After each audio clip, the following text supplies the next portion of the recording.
right, sorry about this. I'm using my uh, tablet. Never used a tablet before. But anyway, everybody, welcome back to Ghosts of Hawaii. You know who. And it's been a hell of a long time. I know. But I'm happy to be here because I just kind of like want to dip my toes back into the live stream game and see how that all plays out. We're going to wait a few seconds to see if anyone pops in right away. And even if not, regardless, we will still be doing this show tonight, which I'm really happy to do.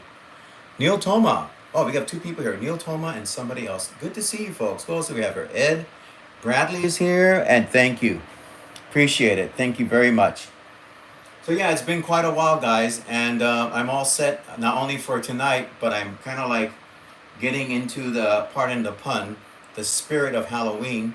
Matter of fact, if you go to my community page, I just took a interesting pic of my mascot, which is a spooky skeletal bird, and his name is Samhain, named after the ancient Druidic season of things that are very unsettling.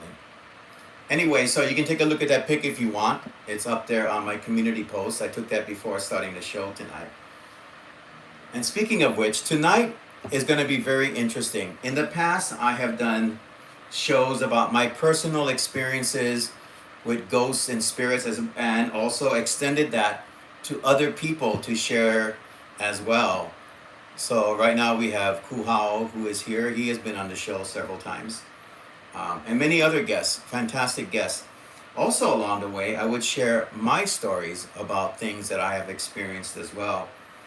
And a lot of this stuff comes from just family stuff too.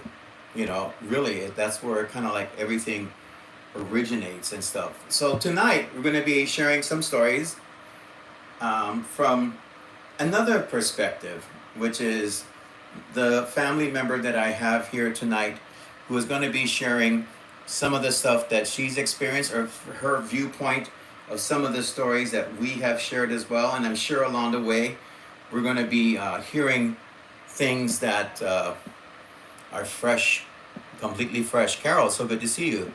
Thank you very much. I appreciate it. I really, truly do. Sorry about that, folks. Before I go any further, I did the scheduling for the show, and for some reason, YouTube kind of like glitched or something, because, you know, I have my time zone, and it showed another time zone. So it showed like 11 p.m. And no, not 11 p.m. 8 p.m. Hawaii time. And I'll make sure in the future to do my best to put 8 p.m. Hawaii time, because you can adjust your scheduling too and stuff. So anyway, tonight we have with me, as we have our talk in the dark, as you can obviously tell, I have a family member that's going to be sharing some of her experiences and shared experiences that we've had in the past. This is my sister, and she's been on she's been in a live stream in the past under, I think, the name Robert Sherlock or something, and you know, she likes to crack jokes and everything and stuff. But she has had some incredible experiences, the centerpiece of which we will be talking as the show progresses. So without any further ado, would you like me to say your name or just call you family member? You say my name. My Okay. name not family member. Okay. Your name is not family member. So this is my sister Cindy. When she was a Aloha. And yeah, when she was a kid, we used to call her Hot Cinders, and we won't go into that. Anyway, Cindy, thank you so much. I'm so happy to have a member of our family actually be on the show. I am just so thrilled for all of this. And so, what I would like to do to start with is, because you and I have so many things that we've shared and we've heard from other family members and such as well.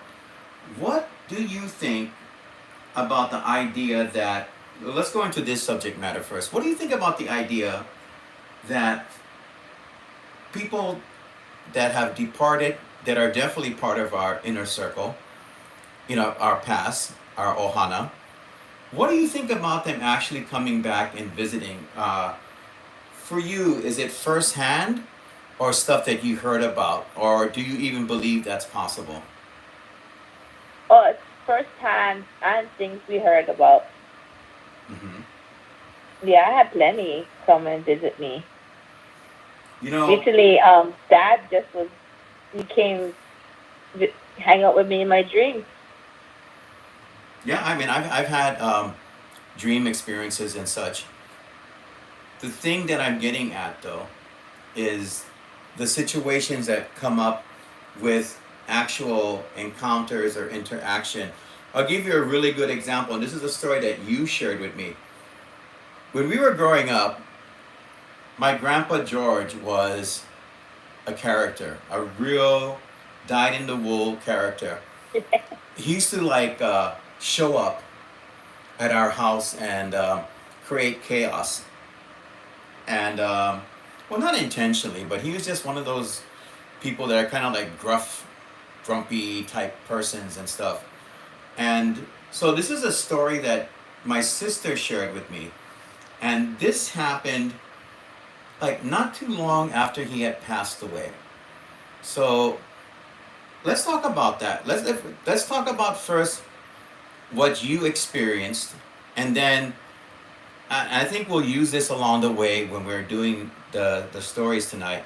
First, your experience with what happened, and then I want to hear your impressions about it.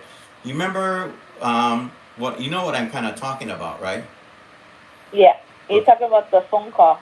Yeah. So let's just kind of like situate this. So you're just going about your business or something at home, and then this incident took place. Yeah, I think it was like from what I remember is I remember we just saw Grandpa at the hospital. It was like the day after we saw him, and it was the day he passed away. I know. I remember Mom saying that she called and let us know that Grandpa passed, and but we wasn't super close with Grandpa. We remember we used to I lock the doors. Everybody hide. Yeah. Yeah. Anyway, so we wasn't that close to Grandpa. But when we heard that he passed away, and like, okay, he passed away.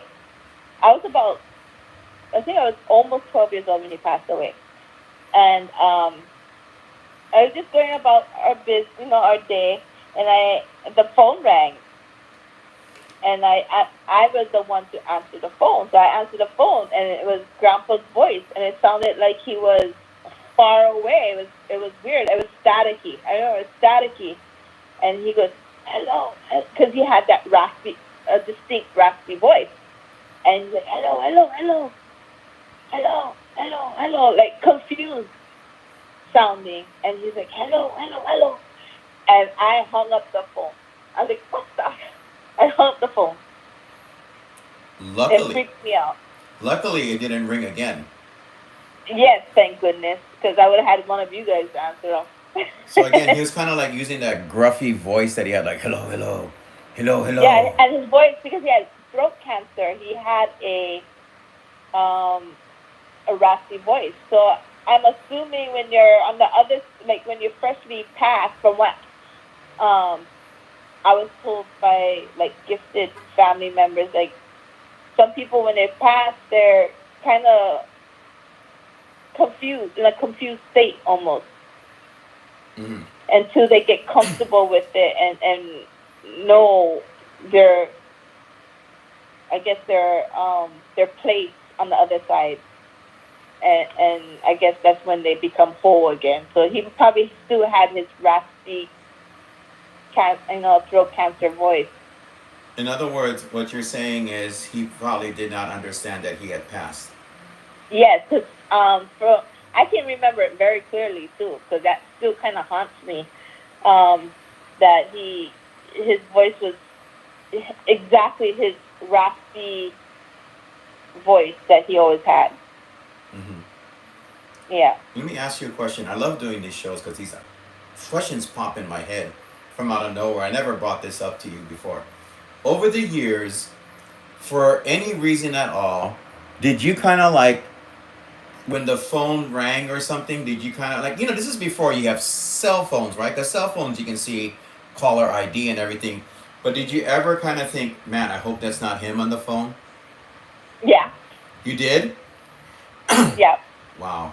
And it's funny, it would be him maybe, like certain people, I wouldn't mind them calling me back, but Grandpa used to scare me.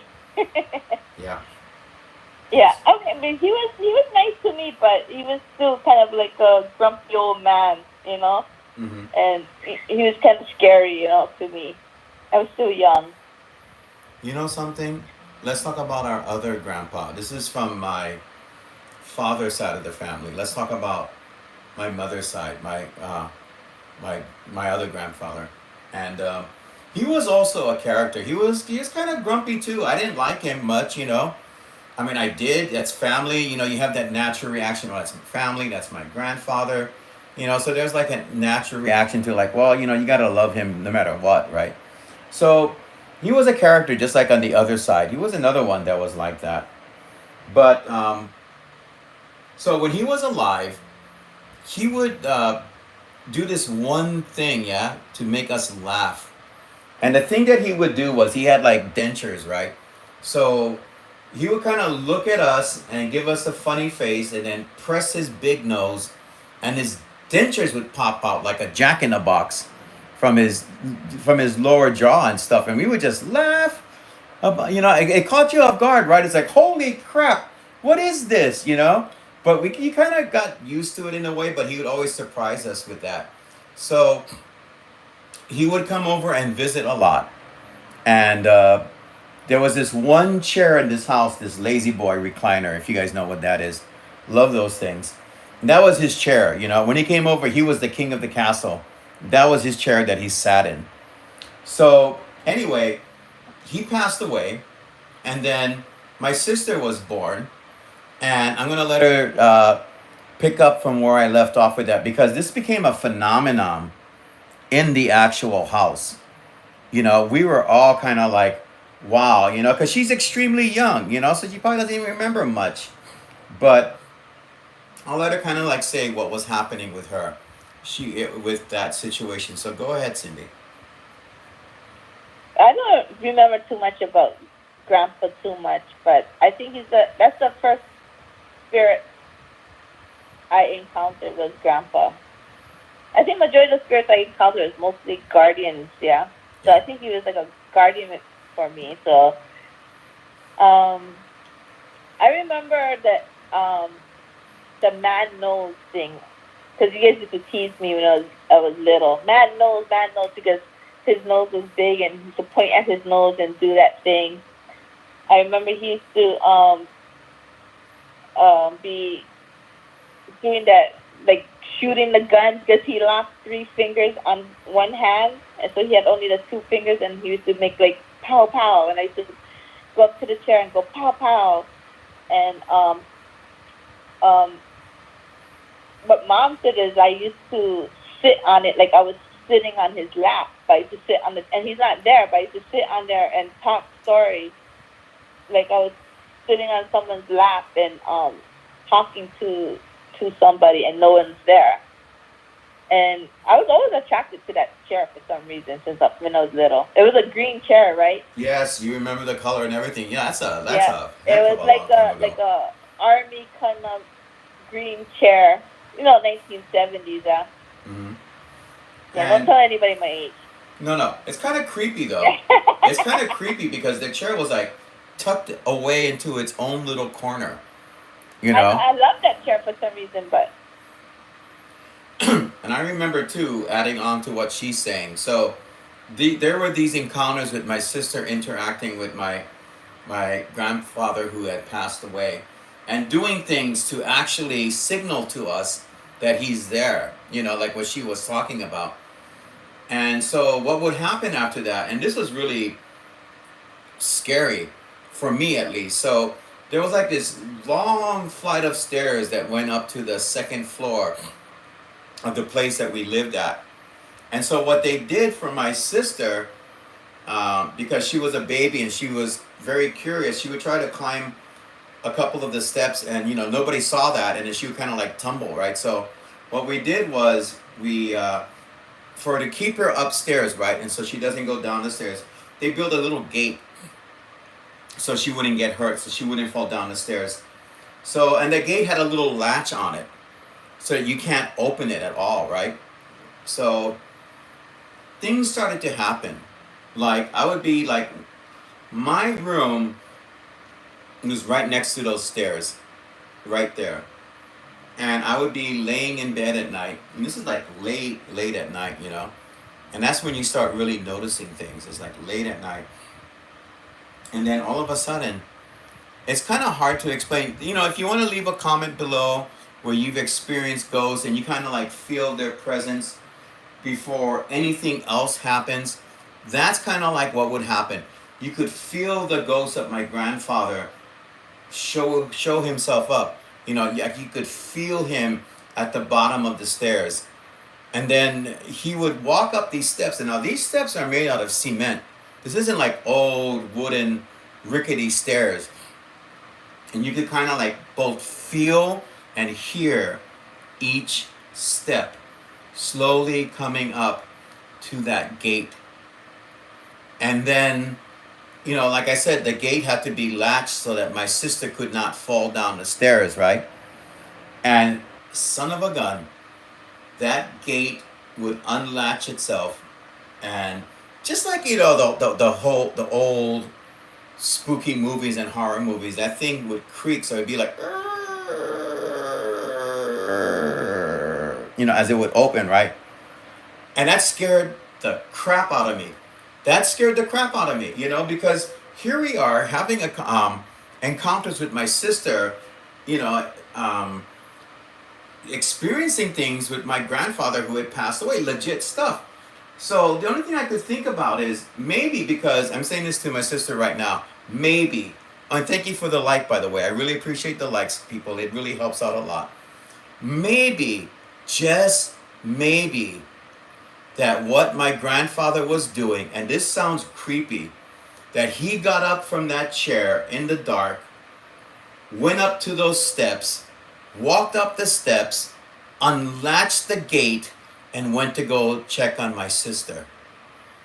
See, when I do these shows, I don't think about these things like I do when, I actually interview people. I get these downloads and these that's a creepy thought. In the dark, the ghost of my grandfather sitting in the chair downstairs, knowing that he's there, gets up and walks up to the stairs, walks up the stairs, unlatches the gate, opens it up, and I swear, there was movement in the hallway too. So you guys figure that out, okay? And Cindy, I didn't mean to just illustrate that, but I did. So let's kind of like go with that. What I wanted to ask you though, because those type of things happen, and of course where we lived there was crazy stuff with ghosts. In two of the houses, the first house that we lived in, there were spirits, and I never asked her this because I was encountering them, and they were terrifying, absolutely terrifying. This was practically worse than any horror movie about ghosts, or even me going out and exploring. This is practically the worst thing you could ever imagine as far as hauntings would go. And so what I wanted to ask you, you were pretty young, I guess, or maybe you weren't even born, but did you feel any type of other spirits at all in those houses besides your experience with Grandpa? With Grandpa, I was really young. I was, 2 years old? But Yeah. I remember being afraid of the hallway all the time. And I don't think it was Grandpa. When I was always afraid of the hall. I mean, I know there was you also was afraid of the Saint Michael statue because it was kind of scary looking with the devil on it, Yeah. But we were scared of that. But there was something about the hallway that I didn't like. When you come out of the doors and there's a hallway Yeah. from the bedrooms. Mm-hmm. I remember being afraid of the hallway Uh-huh. for some reason. But other than that, I always felt safe in our room. Let me ask you, as far as the hallway is concerned, because I told you what happened, which is weird because now you and I are comparing notes all these years later. Uh, Uh huh. when did you feel that? Was it like throughout the day or at night? All the time. All the time. Yeah. Yeah. Because And it was after, mostly at the day because nighttime I was sleeping. You know, because we were really young. Mom then would put us to bed early. yeah. Yeah. So But the, I always felt like, but one thing I always felt like is, um, um, to me, it felt like Dad protected me. You know, because every time I was always sleeping next, like we all had to sleep in the king size bed, yeah, because all kids, yeah. So me and Dana slept between Mom and Dad. I was always by Dad's side, or against everybody's pillows. mhm, But then I always felt like I don't know why I always felt like Dad protected me. I don't know why, but that's what I felt like. mhm, Yeah. I also always felt like Grandpa was always with me throughout my life. mhm, Maybe to my teen years, I always felt like Grandpa was always like a guardian angel. mhm. Yeah. Let me ask you something. This is outside the reference of what happened with our grandfathers and everything too. Uh huh. There were at least a few times where our grandmother or grandmothers, and I know this definitely happened with on our mom's side of the family, where she came back, right? She actually came back. Um, what is one of the stories that Mhm. you know about? And I'll see if it's the same story. If not, I'll chime in with another story about her showing up and everything. What do you? Oh no, wait. There's one for on Dad's side. Okay, so go on. Do you know anything about on our mother's side at all? You mean about when Grandma passed and she came back? But Yeah, with the are you on talking mom's about that? side though. Mom's side. Yeah. Well, the story with when Grandma um passed away, but she came back, and it was a few years later that she actually passed away, and she remembers everything, and she said she was never she's not afraid to die anymore because it's such a beautiful place she went to. And when she did finally pass away, the nurses said she passed away with a smile on her face. Other things with grandmas, like with both grandmas, in fact, they were in a room when somebody actually did pass away, and they seen a like smoke come out of the person. Both of them the same exact story. The smoke circled around the room a few times and disappeared. So, That's another one. do you And do you think that go ahead. that's ectoplasma? I think so, Okay, go on. or just a spirit. Yeah, go on. But for me, I don't like to say things like ectoplasma or all that. I mean, I'm sure it's just a scientific thing. To me, it's just the soul. Yeah, the soul. That's another good way of putting it. Yeah, that's a better. It's in a better light when you say that because ectoplasma Yeah, sounds like seances and mediums, and things that yeah, come out of their body. So yeah, so like a yeah, soul, manifestation of the spirit coming yeah. out of the body. Why do you think it's circled a couple of times? Um, Maybe it was trying to find its way out. That part I don't know because we're not there. Yeah, It's that's the soul. To me, it's the soul business, not our business. right. Yeah, but I'm probably trying to find the portal. Who knows? We can only guess because to me, there's no actual experts, and they say they're experts. My Kulu, Mm-hmm. there's no such We thing as won't an expert. translate Did they Kulu. die? Yeah, we won't translate Kulu. If you know, you know. We'll leave it at that. Uh, so anything else though that you because I know one famous Oh, story. there's a lot. Well, from mom's side, there's more than just grandma's side. Her other side are connected to Salem witch, actually Right. to 1692. mom has a relative from back then, so I don't know if there's something from that. Um, mom, she don't talk a lot of about a lot of things, but I know she knows a lot of things. Hmm. And she just doesn't express it. Like when she was a little girl, she saw she she I don't know how to say that. Like she saw her baby was her baby sister, the youngest one, and she had a premonition of her as a little girl. And she said when she got kind of like a deja vu, I guess. So when she got older, she she saw her sister, and it was what she saw when she was a little girl. The picture in her head from when you know what I'm talking about, yeah? Yeah. Kind of like a deja vu, but she said she had a premonition of her little sister, and it was that exact moment, and she saw her sister how she looked back Hmm. then. Hmm. Yeah, the dog thing too. Well, Yeah, I'll let you talk about the we'll dog talk thing. about the dog. Oh God, we will talk about the Yeah, dog. yeah, but I Yeah. remember mom telling me that story over and over again. Yeah.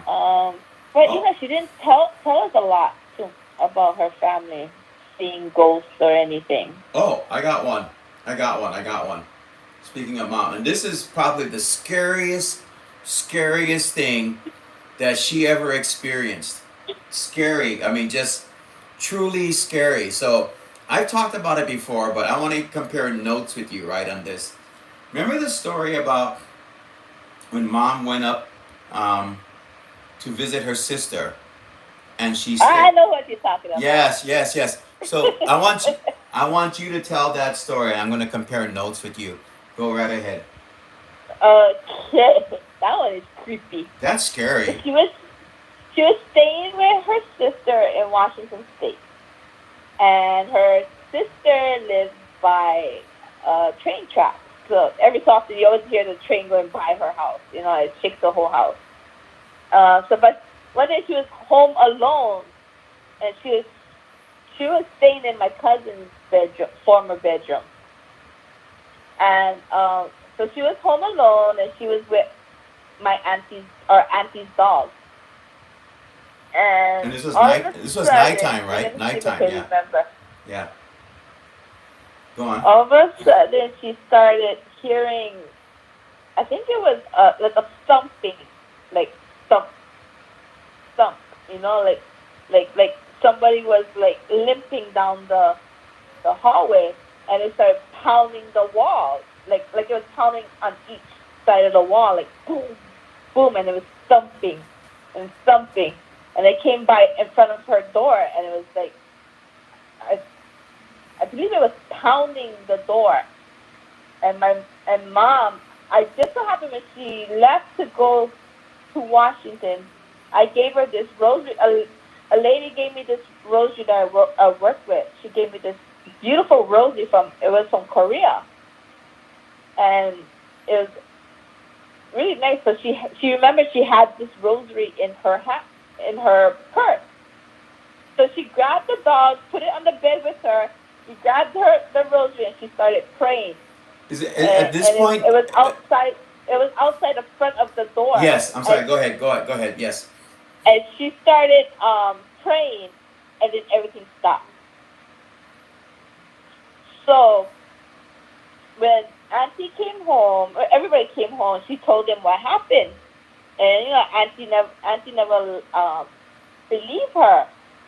Nobody would believe her. Then our cousin would believe her. She said, "Yeah, that happened before." She said, "That's the headless ghost.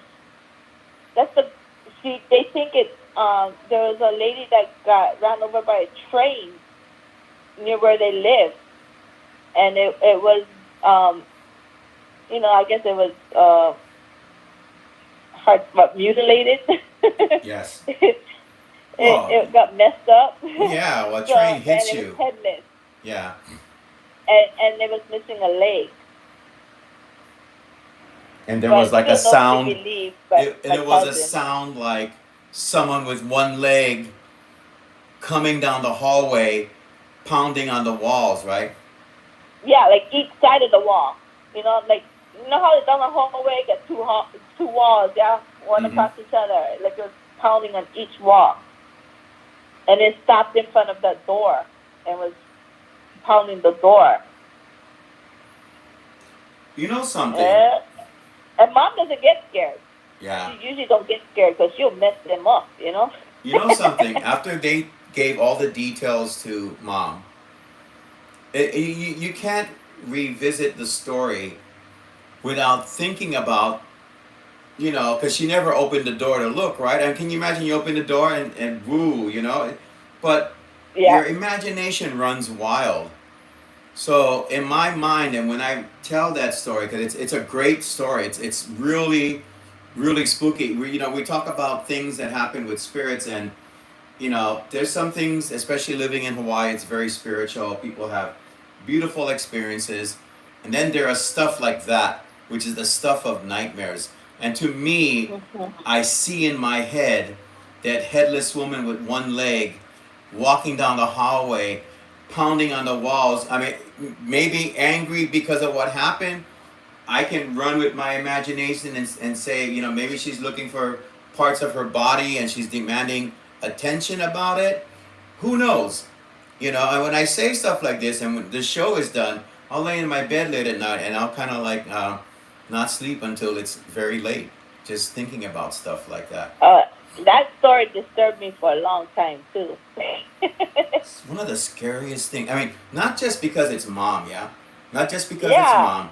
It's it just sounds like a bullshit story. yeah, it does. Yeah, Yeah, it does. It sounds like it's something that was made up to scare kids around a campfire. But no, mom experienced it, and mom is not one to experience stuff like that. the poor doggy too must have been freaked out. I know, right? Oh Yeah, man, I will be fighting the ghosts. I fight the ghosts over my dogs. I don't care. I know, I I'll know, fight a demon over my for my dogs. I know. I definitely know that. Interesting though. I mean, I don't know. Maybe you can ask mom. The reason why they brought it up, I mean, I'm sure it's a story that's involved with a haunting in the immediate area because when I went up there to visit, it's a beautiful place. You can kind of tell where the train tracks are. It's kind of like a little bit off in the distance. People must be having encounters with this spirit or, hearing stories about it. And I was kind of Yeah, wondering, did mom's sister, our aunt, and the daughter and stuff, did they experience this as well? You only know? the daughter, not Auntie Marie. Yeah. Oh, I'm saying names. Sorry. No, no, it's okay. No problem. So, yeah, that's really scary. And it kind of leads me to this other question that I know that you shared with me long ago when you got involved with uh, the Hawaiian medicinal side of things. And you met this old woman that told you something about us. Do you mind sharing that story about how you got involved with all of that and then you meet this woman? Oh, okay. Um, well, you want me to say how I got involved with Lomi Lomi? Yeah, just briefly, and then go into that part. Okay. Well, I had a good friend I met, and after I got into a car accident, I believe I had nerve damage in my arm because my hand always shook after this car accident.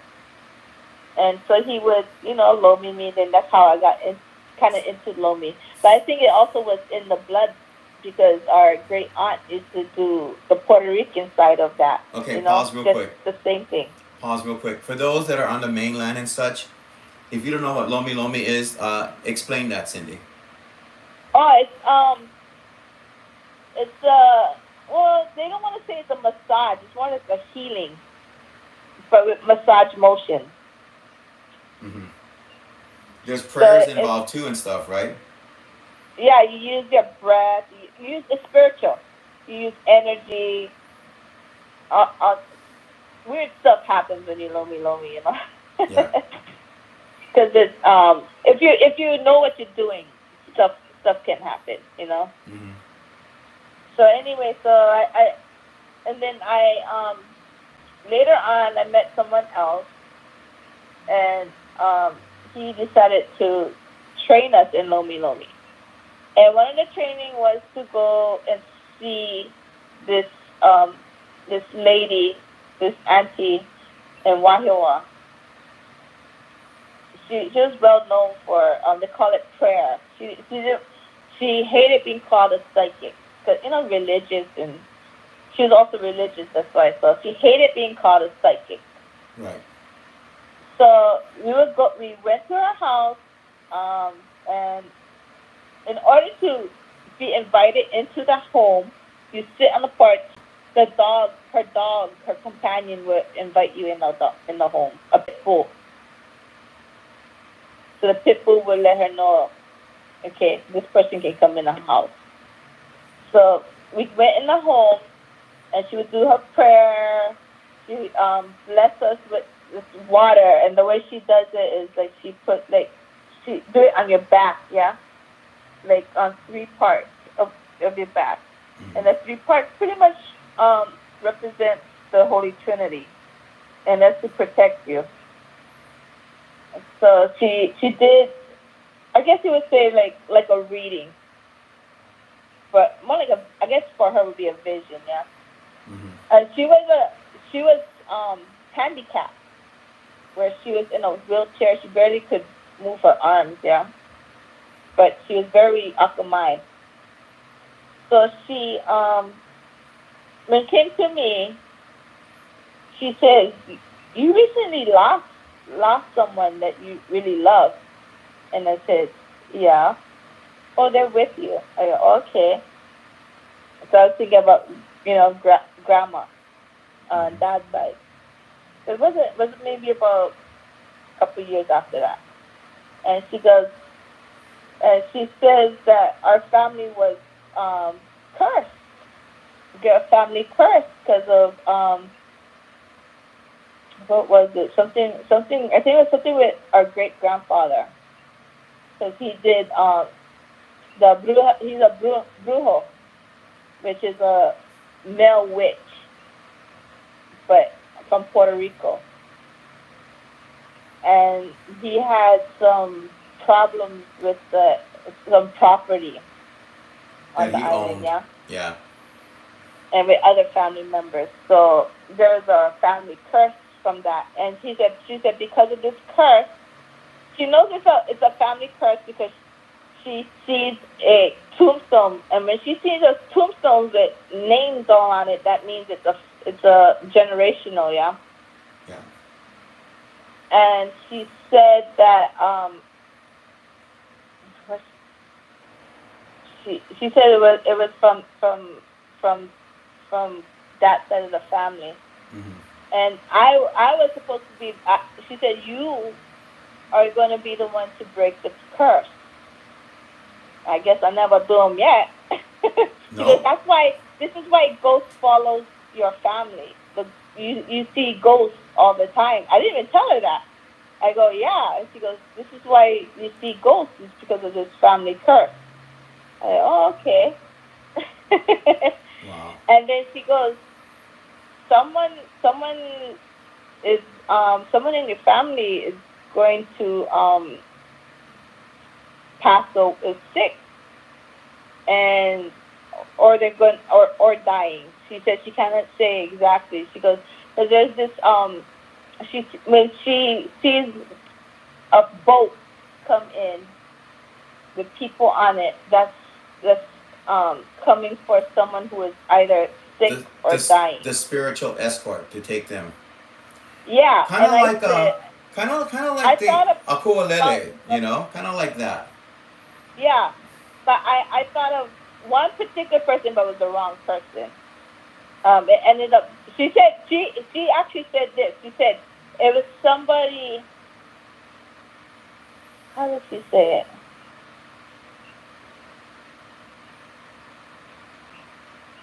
Either your family member. Oh no, I'm sorry. That wasn't her. It said that part. It was another a friend connected to her.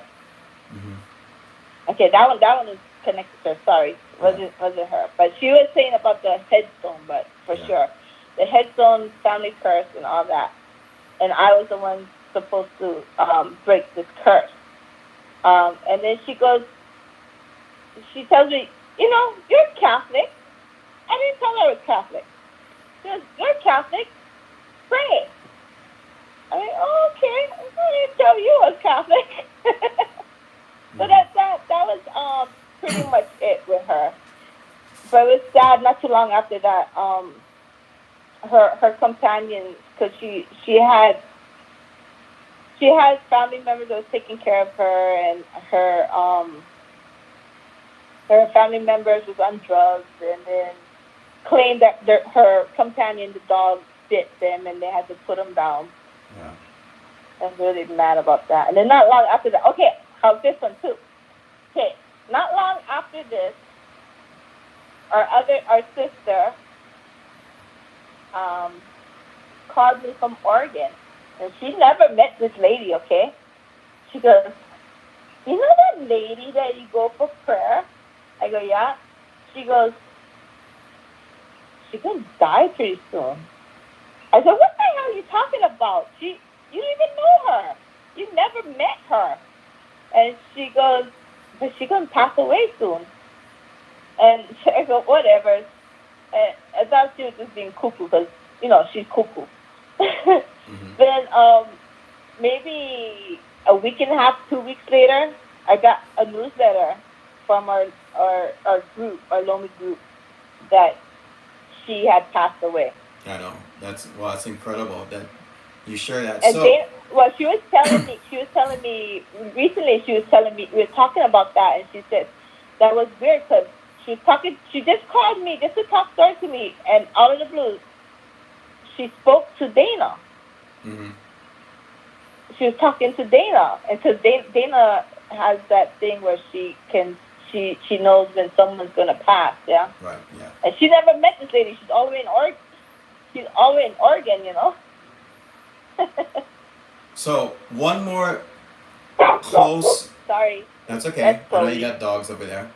One more close and personal story about family, real quick, and then we're gonna go into.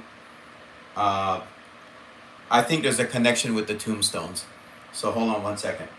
So there was a story where, again, my sister's on the mainland, and she had an indirect encounter with my grandmother on my dad's side. And this is a day when she was hanging out laundry. Remember that one? Okay. She Okay. had 2 incidents. Well, we're going to talk about one of them though. The one that I'm talking about is when who was it? Kiana or something came outside and said, Yeah. Okay. I got talk that. about that one, and then Okay. we're gonna switch gears, and we're gonna get into some really weird, crazy, spooky stuff, personal encounters that you had and stuff too. But go ahead and tell that story because I think it's, how we're talking about, right? We're talking about some stories that happen are really really scary. Like what I gave you my impressions of Grandpa sitting in that chair late at night, getting up and then walking up the stairs down the hallway, and you're getting all these uneasy feelings after you and I compared notes. It's interesting that you had a feeling about that. I didn't want to leave the room, right? And then the thing with Mom and the headless ghost, right? There's the headless ghost too, so that's scary. But this particular story, because there's some nice stuff too, but this particular story is actually nice. This is actually crazy. It's crazy, but it's a Okay. nice story. Okay, go ahead. Okay, can you hold on just 1 minute? Can I take a quick break? Sure. Okay, go ahead. Okay. Okay, so, well, she takes a really quick break because she's doing stuff over there with her dogs and everything. And just to let you know, we're going to be doing some shows that are involving Pearl City High School and also Waimano Home. And the reason why there's a fascination between these two places is that they're right next to each other. Waimano Home is known to be probably, if not the most spooky, then close to the top of the bunch haunted locations here in Hawaii. So there's been speculation after visiting this location, and a specific photograph that I took, which I will be sharing with all of you on the community page. You'll be able to see this photo. Okay, so there's this one particular photo that I feel is a ghost from Waimano that's coming over to Pearl City High School and scaring people there. And I have a guest lined up for that. She had a personal encounter. When she saw the photograph, she flipped out. So there's a show about that coming up. But prior to that, because that's the centerpiece, more or less, for Halloween and Ghosts of Hawaii, I'll have another guest or two that have had their own personal experiences when we went out there, and then their ideas of what they think that is going on, because it's a rather unique set of circumstances. So look forward to that. That's definitely coming up. Thank you again for the like. I saw that. So we're just waiting for my sister to return. I'm here. Okay, so we're gonna continue on. So this story is actually kind of a nice story, and it kind of makes sense because grandma on dad's side was, I mean, she had a kolohe. Kolohe means rascal. Yeah, she was a rascal and everything too, but she was a beautiful soul, absolutely beautiful to me in the most unimaginable ways, as far as her loving, her loving outlook on stuff. So anyway, she passed away, and so there's this story that my sister's going to share with you, which kind of makes me think that grandma came to pay my sister a visit indirectly through one of her daughters. So go ahead, Cindy. Okay. So, Dana was, I guess she was doing laundry. And her daughter was her second daughter. Oh, no, not second daughter. Her first daughter. So she had, our nephew first, and then she had her daughter. But her daughter came along after our grandmother passed away. She was even conceived after our grandmother passed away. Right.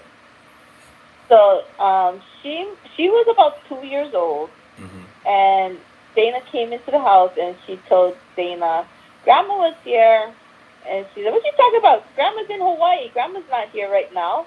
She goes, "No, not that, Grandma." You know how kids get all irritated and fight, like, "No, not that, Grandma." And then she goes, "What?" Because Grandma was here. And so she sat down, she grabbed the photo album, and she showed him the picture of Mom. This grandma, she goes, "No, not that, Grandma." And then she showed him a picture of Mom's mom, and she goes, "No, not that, Grandma." And then she showed him a picture of our grandma on Dad's side, and she goes, "That, Grandma." She goes, "What? You don't even know that, Grandma." She goes, and she insisted, Grandma was here, and Grandma talked to her. It's pretty simple like that, Simple. But she was Yeah. She was about 2 years old. She never met Grandma. Wasn't even conceived when Grandma was born. She was conceived about a year after Grandma was born, maybe a little bit less. Not grandma born. I mean, yeah. I'm talking about. Yeah, I know what you're saying. Yeah. Hello. She was born 50, after the passing of grandma. She was born afterwards. Yeah, she was born afterwards. So this happened a couple years after Grandma had passed away, because she was about 2 years old already, because she could speak. You know what? Okay, we're comparing notes, right? Didn't Dana say something along the lines that she heard Grandma's voice too, calling out or something?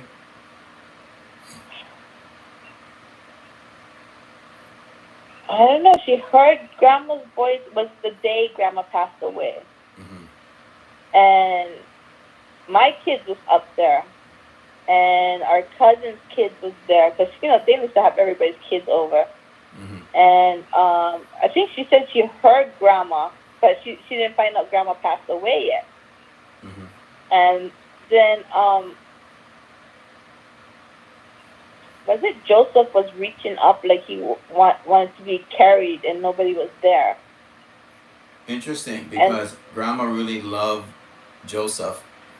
oh She yes, because called he has her, this called him her. beautiful big blue eyes and Yeah, beautiful big head with yeah, black jet black hair. yeah.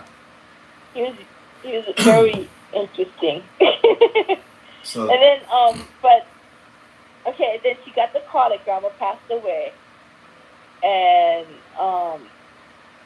not not long after that call, like maybe I think it was minutes after the call, there was a big thump on top of her couch. Now this is in Oregon, and grandma passed away here in Hawaii. So had a big thump and a indentation in her couch, and all the kids freaked out. They all like jumped up and they were freaking out because they saw it happen. Yeah, they didn't see the spirit, but they saw the indentation on the couch, like a good sized person. And grandma was a little husky, and tough old she woman. always liked sitting. She always liked sitting on couches too and stuff. So, Oh, she loved her couches, yes, yeah, and she would leave indentions on the couch. yeah. Yeah. So that was a great story about family, and you got, for those that are listening, you got a different take on these type of stories. Some of them are very, you know, nice, Well, but what they, about the one with grandma's sister with the ironing board? oh yeah, maybe we'll share that another time, because that is more or less, because there's a lot of crazy stories, but Oh that's yeah, there's along a the lot. lines That's of like only witchcraft and everything too. So that was only a dent in the stories of our family. yeah, there's a lot of stories. So we're Mhm. switching gears a little bit right now, and so we're going to be talking about something that I would share with you folks in the past, but this is from the actual source. Okay, like what she experienced, what her husband experienced, and everything too. And this has to do, and I put this in the description for tonight's show, about this particular cemetery where, no doubt about it, that the dead returned and they would visit there. And of course, as time went on, and this will be tied into um, a story about mom and the dog. So anyway, she worked at this cemetery. You were like the caretaker, right? Yeah, we were the caretakers. Actually, Rob was the caretaker. Okay, so let's kind of like move it at a very interesting direction with all of this. So you guys started going there, and I used to hear stories about you guys going to the cemetery and working over there, and it was kind of like run down pretty badly, Mhm. and you guys found some Mhm. crazy stuff right on the. Okay, so this is a Japanese cemetery, so they have these things. You hear my sister talk about haka and stuff. Those are like the traditional tombstones that they use in Japan for this stuff. This is a Japanese cemetery. So can you kind of like tell us how run down it was, and we'll compare notes, because you told me some disturbing stuff that was found on the hakas. Could you go ahead and go into that? Oh, okay. So, well, it was very run down. The office was a mess. The whole cemetery was a mess. The grass was so high that there was not just hakas. In the old parts, there was like old tombstones, and so the grass was so high that it covered the tombstones, so you would trip over tombstones. Um, um, the pond was gross. Um, they broke into the temples. Um, you would find pornography, old mattresses. So what we heard, like there were drug use there. There was prostitution there. Who knows what else is there? Uh, they found condoms on the Oaxaca. Well, Haka. We call it Haka, but I think the correct term is Oaxaca. Yeah, Oaxaca. But Yeah. yeah, so they actually found somebody actually left a condom on a haka. They'll find needles, other drug paraphernalia. Um, there's this crazy old man living under the office. He stayed there for a few years, no matter how much times we kicked him out. But he had family there. Um, there was corruption, of course, typical Hawaii. There was corruption. Um, that place actually pretty much got stolen from the people who was running the place and was in trouble. All they needed was help, and the guy took advantage and tricked him into signing the whole cemetery over to him. Mm-hmm. So, anyways, so we didn't know much about the place. So that guy hired us to clean it up. Then he hired us to run it. And that's pretty much it, I guess. It was just sad. Let me ask you something. When you were finding like the condom on the tombstone and all these other horrible, horrible things which we'll get into, did you at any time feel like, oh, this is gonna mess this place up, or this place is, probably haunted because of all these things? Or as you were discovering all of these evidence, did you actually feel something around you guys at all? Well, yeah, but I always feel things around me anyway. Mm-hmm. Yeah, but it was sadness. So each place, like what I always say, where is it not haunted? But this place, it's haunted, but there's sadness. So yeah, but what is weird? As we went on and we learned the true stories about the place, Mm-hmm. and we actually did care about the place. We, especially Rob, he really cared about the place. So he put his heart and soul into cleaning this place up and trying to get it running back to what it's supposed to be, and he was really helping the people. And it was so nice to hear like old aunties come up to us and tell us, "Thank you so much, because now that you are here, we feel safe now again to come and visit our loved ones." Mm-hmm. And so as it went on, you could feel the difference in the energy in the place, that they were happy. There was one time when we it was kind of still the beginning, but we were really cleaning up the place. I stepped onto this area, this stairs, and I was talking to Robin there, but I turned around and I almost fell backwards, and it was like quite a bit of fall. I did fall because the stairs was all broken, that half of that stairs, so I would have fell and got hurt. But I swear to God, I felt hands on my back pushing me back up so I wouldn't fall. That really tripped me out. To all the newcomers, thank you for coming in. We've been sharing stories, family ghost stories, with my sister, and we were talking about the things that kind of like hit home with like direct, encounters with like loved ones, relatives, and everything. Now we're switching gears and we're talking about this place, just to bring everybody up to speed, to this cemetery that my sister took care of, that was in a total state of disrepair. So much so that if I was a caretaker there, and if I was seeing all of these things, regardless of whether or not I believed in ghosts, I would think that the possibility that something could happen, or there was something there that was reacting to that, is very much so possible. So anyway, that's amazing. So you were talking to Rob, and you stepped on these steps there because it's not repaired, and you kind of like fell backwards, and these hands, you could feel them push you back up so you don't get hurt, right?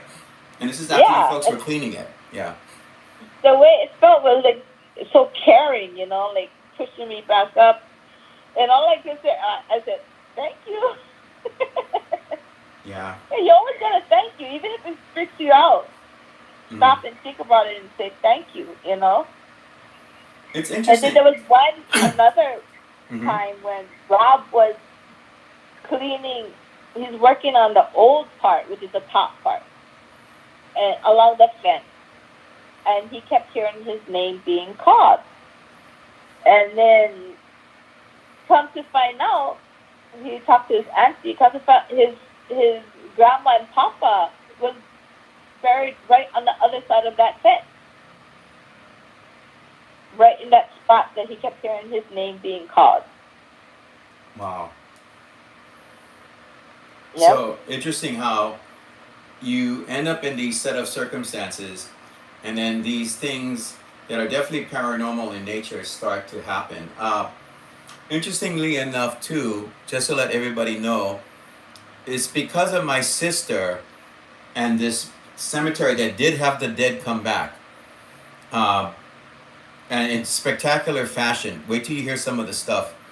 But this is how I got involved with the paranormal. Just real quick, I was like, what happened was, I guess my sister started experiencing things. I think there were some photos that were taken. So they decided to kind of like look around to see, what exactly was going on. Plus, they're having all of these encounters, right? They want to have an idea what's going on and everything. But I would tell them no. I don't know if she remembers, like, no, don't do that. Don't mess with this stuff. And then what did I do? That's when I bought my first digital recorder and my first camera, and I kind of fell in line with what they were doing too. So, Mhm. what was the first thing that you noticed as far as like, because I know it started with photos, right? You had a pretty good camera, so what was going on with all of that? Oh, we we're still kind of naughty. We had barbecues and stuff in the cemetery when we closed it because we lived there, you know. So I took a picture of all people. It started off with was Sereno. So okay, I was taking pictures of everybody, but then I was looking. It's the first time having a digital camera, and then I downloaded on the computer, and then of course you put it up on the computer. And it's big because I had this huge screen, like a 24-inch computer screen, and then you could see everything real clear. And I seen this energy behind him coming out of a haka. I like, whoa, how's that? Instead of being scared, it got me excited. Right. It was interesting, yeah. It got a little kolohe. It wasn't nothing, not really Robert. Robert don't really care about that stuff. But I'm the one that get curious about that. I was still kind of young too, yeah. So then we got together in a group and we did our first ghost hunt. Took the dog, everything. Did, But now that I had a really cool picture, kind of creepy but cool picture, kind of reminded me of Insidious, mm-hmm. the Insidious creature. It was on top of the columbarium move, all the way down on the bottom of the hill. The very last columbarium, too. So what's interesting is, I know what you're describing is there's two areas. There's the upper area, and then there's the lower area. And I think with a lot of your photos and everything, and what other people started to get in photos, because I know Sereno, who passed away, bless him, um, he was taking photos and getting some really spectacular Yeah. stuff. But now, for me, my experiences there, was you could feel like if you went to the bottom area, the top had some stuff going on, The but bottom once was creepy. but once you went below, everything changes. Yes. Everything, the feeling and everything too, right? I mean, The atmosphere. It's like you're in a different dimension. yes, and I believe Yeah. that was part of the haunting, And Yeah. let me ask you a question before we go into the photos, and especially the one that you got. I don't know if it's the same one that Sereno got too. Do you think with all the drug use, the prostitution, and everything else that was going on over there, and you guys were restoring it, Do you think that it drew things in that were not uh, s- spirits of the dead that were buried there? Do you think that it drew in like negativity, or even possibly? And you know me, I'll go out on a limb and I'll say stuff. Do you think that some of it was demonic because of that fact? Could could be because I remember some. I don't know if it was a recording or somebody heard a little girl down all the way down by the at the very bottom. Mm-hmm. They heard a little girl. To me, when you hear a child, that's a demon Mm-hmm. because children are supposed to go straight to heaven Yeah. unless they're lost for some reason. But that to me that would be why would be a little girl down there? Mm-hmm. You know, especially at like all crazy witching hour. So the place over there we're talking about, the lower area that's got this dark, intense energy and stuff. There's things that were bought from Japan over to Hawaii, and they were transplanted there and put there, like the trees and everything else. Um, Yeah, but I don't think it would be connected to any of that. I think it would. Okay, remember? I don't know if I told you that. Well, I did tell you this. Robert saw like something open up, like a portal open up one time. Like it was weird the way he described it. Like something just opened up. Like it was between, like before you go down the hill and that first step to go up on the other platform. Yeah, I'm not like if you're standing on the road on your left side, that yes, stairs and what yes. we used to call that? I The forget we used to call landing, it some the landing. the landing. Yeah. Yes. So it was near the landing, and one day he was sitting outside, and he saw this weird slit, like with light, like a portal. It opened up and it closed. So it might be some type of vortex or whatever the hell they call that portal, whatever. So things might be coming in and out in that area. Mm-hmm. So I believe him.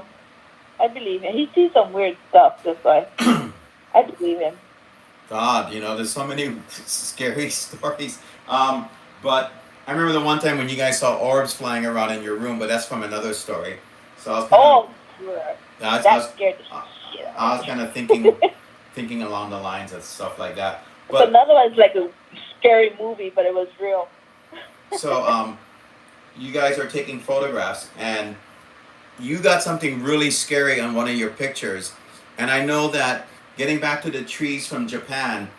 I think it was Sereno took a picture. You had all this stuff on that computer that got messed up, and it's really weird because my equipment got messed up too, which I think is directly involved with the ghosts interfering with everything. But there was a picture that either he took or you took, and in the trees, and he showed me, I could see it, were all these faces, almost like, it sounds scary, but almost like fruit hanging from a tree. But there are, I remember which one. Yeah. yeah, there was. But I also had one with a red face. So I took that red face picture, Mm-hmm. and I was being very disre. I admit to being disrespectful because I really wanted to catch something. You know what I mean? I got all into it, and I got my head slapped for that. So I took a picture in that area that had all those faces. That same one that had all those faces, and but I took and this red face. But when it right before I took the picture, it came in my viewfinder, and I is that what they call it, viewfinder? Mm-hmm. Well, it came into my view, and it showed up, and it was evil looking, but I still took the picture, and I said, oh my gosh, I was like praying, like, oh my gosh, I'm sorry, you know. I already knew I messed up, you know, Mm-hmm. being disrespectful. As soon as I got disrespectful, that face showed up. But that face showed, but the camera wasn't that great, so the face in the picture looks different. It looks like could be like a red plant or something. But I remember seeing the face, Mm-hmm. you know. Mm-hmm. Sereno and Rob was with me that day. I think you just left. Yeah. And then the very next day, that's when the brakes went out on that cart and I crashed it. Yeah, let's talk about that for a second. So, you guys were testing out a lawnmower or something, right? Oh no, we were joyriding. You're riding the lawnmower. You're riding it Yeah. around. And then, so go ahead, say what happened. Well, everybody was riding around on the lawnmower. They went up and down the hill. And they, oh, cool. I got my turn. I want to try it out. So I was driving it around, and I decided to go down the hill. And from almost the very top of the hill, I went down a little bit, and then it started to pick up speed, and I couldn't. The brakes would not go. It would not stop, and it almost like it was picking up even more speed, like something was pushing it even faster. You know what I mean? And Rob, I started screaming, and Rob was running on the side of me, trying to um, catch up with me, but no, he couldn't. So I knew if I got to the bottom of the hill, I would have died. I would have crashed it and died or been critical. So I decided to, I kind of thought to myself, if I hit the curb and the curb might stop the tires. So I tried to do that. Instead, I slammed in the curb and my head slammed into the rail, and all I heard was boom. And I got concussion, took a hit, went to the emergency, get staples. But I think that was, to me, I would think that was a spiritual slap in the head From for what you, being disrespectful. from the original the night before when you captured this Yeah, photo of an angry red face and everything. yeah. I remember that was your birthday. That was the night of your birthday. I think you left and had only me and Rob and Serena left. And then it was the very next day. You know what's interesting? We talk about the red face. So below in that area again, I mean, because I know this is true. I mean, there was sometimes even Robert would say, "Oh, take a photo now," and you would get something crazy in the photo. But Yeah. I know the closer you went to that one temple, the big one, the closer you went Yeah. to it, the more crazy it felt, the more scary it felt. And it's really an interesting thing with that because I know when we were down there some nights just hanging out and stuff, all of a sudden we would see a red light come from the river because it's adjacent to a river from the back of that temple, and the red light would come super fast from that river and go straight towards where we were at. So it got so scary that like Serena or someone would say, "Oh, red light," and so it's not like when you're a kid you play the game red light, green light. When they said red light, you get the hell out of there. You Mhm. leave the area. You know. So I wanted to share this too because I know Cindy remembers this. So one night I went down there and we took um, one of the dogs.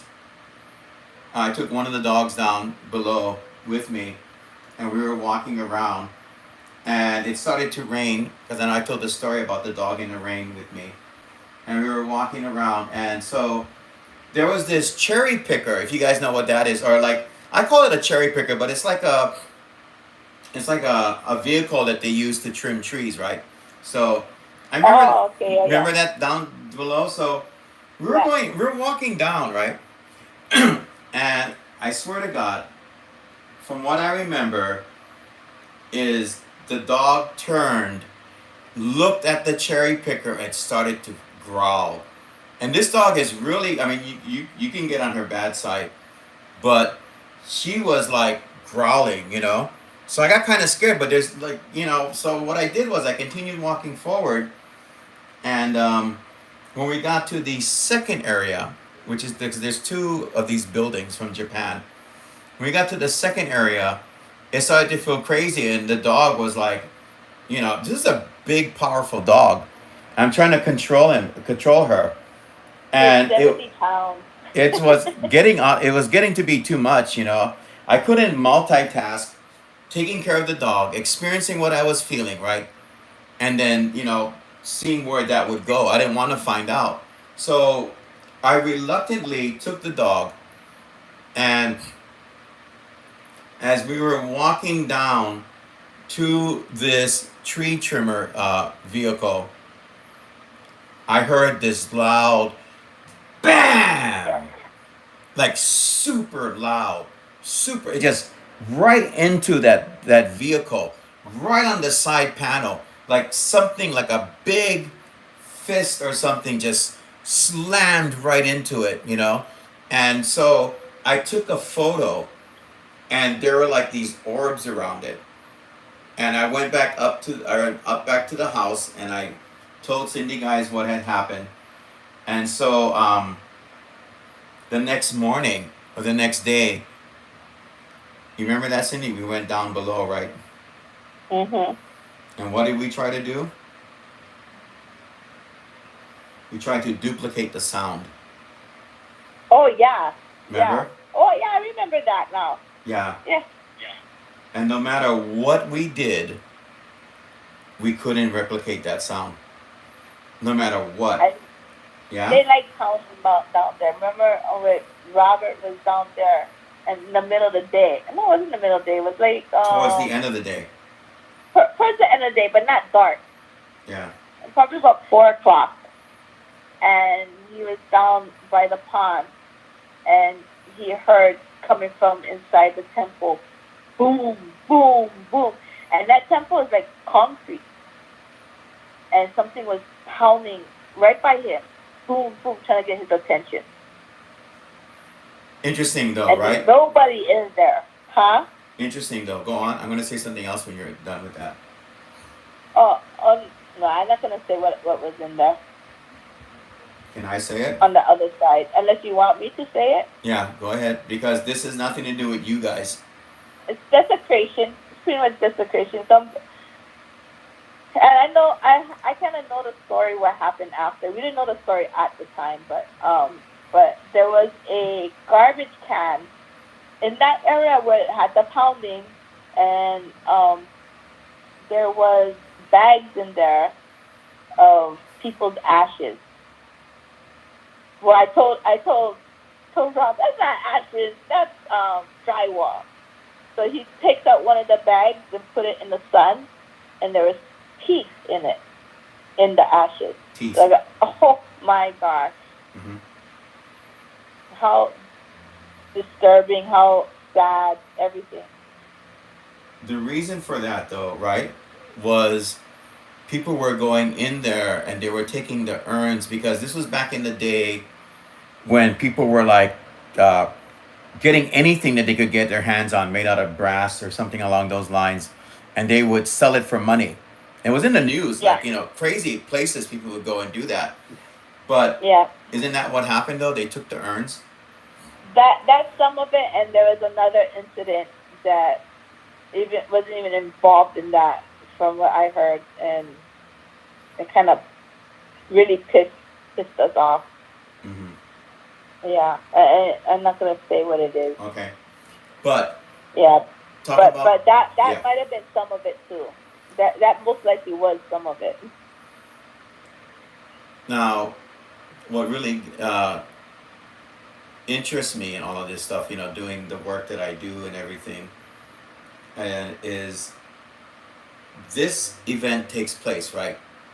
Desecration, throwing away the ashes into a garbage can, taking the urns, and then, Robert, who is working on the temple, the doors are closed, it's going near the end of the day, and he hears pounding from a cement door. There's no way you can do that at all. It wasn't even a door; it was a cement wall. The cement wall, yeah, the cement wall, like loud pounding. So you put that together with the fact that someone had disrespected by taking the ashes and throwing it all into a rubbish can. That definitely, that could tie in with the angry faces and everything too, with what had gone on over there. That's what I'm Yeah, thinking about all of that. So it's just, it's sad, it's frustrating, but I have to say this, or you can say this as well. You guys wanted to do something special for them, right? But you didn't have the time to do it. you were gonna try and fix all of that, right? With the ashes and the Oh rubbish bin. yeah, we had an idea, but the owner, he was a crook. So the owner like acted like it was a good idea, but nothing came about with it.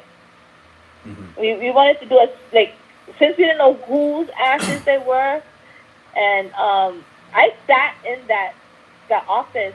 I remember one time it was this older man. I think he was about 87 years old. He wanted to dis inter or whatever they call it. Like he wanted to take his wife's ashes out, waited till it was his time. They was gonna have a ceremony for the both of them when it was his time, and then and inter them back in to the hawk, not the haka. This one was in the niche inside the temple. Yeah. So while they went to go get his wife's ashes, the come back to they came back to they could not find his wife's ashes. But they tried their best. They looked in other people's niches, that was close by, and we tried our best to look for it. We could not find his wife's ashes, and he was so he was crying in my office. Yeah, Um, that's sad. I felt so bad for him. My heart broke for him. That was like maybe the worst thing I had in my office. Oh no, maybe the worst one was one lady saying, I said, "Oh, nice, your grandma was 105." She was grumpy anyway. Hmm. That's another awful one. You know what's also interesting about all of this too is the fact that this particular location is not just the cemetery itself, but the actual area is very, very well known for ghosts or specific type of spirits. Like I remember one night, me and Robert and Sereno, we decided to go and look at another location nearby, and Robert bought this lantern that he had fully charged. I have to make sure I say that it was fully charged, and so we went walking to this other area where there's definitely stuff that goes on, and we walked over there, and he's kind of gave us the lantern. He said, "You guys can hang out here. Just bring it back when you're done." And as he's walking back, because there's like the river nearby, and he's walking back in the dark through that area, he heard like growling, and it really freaked him out. And when he went back,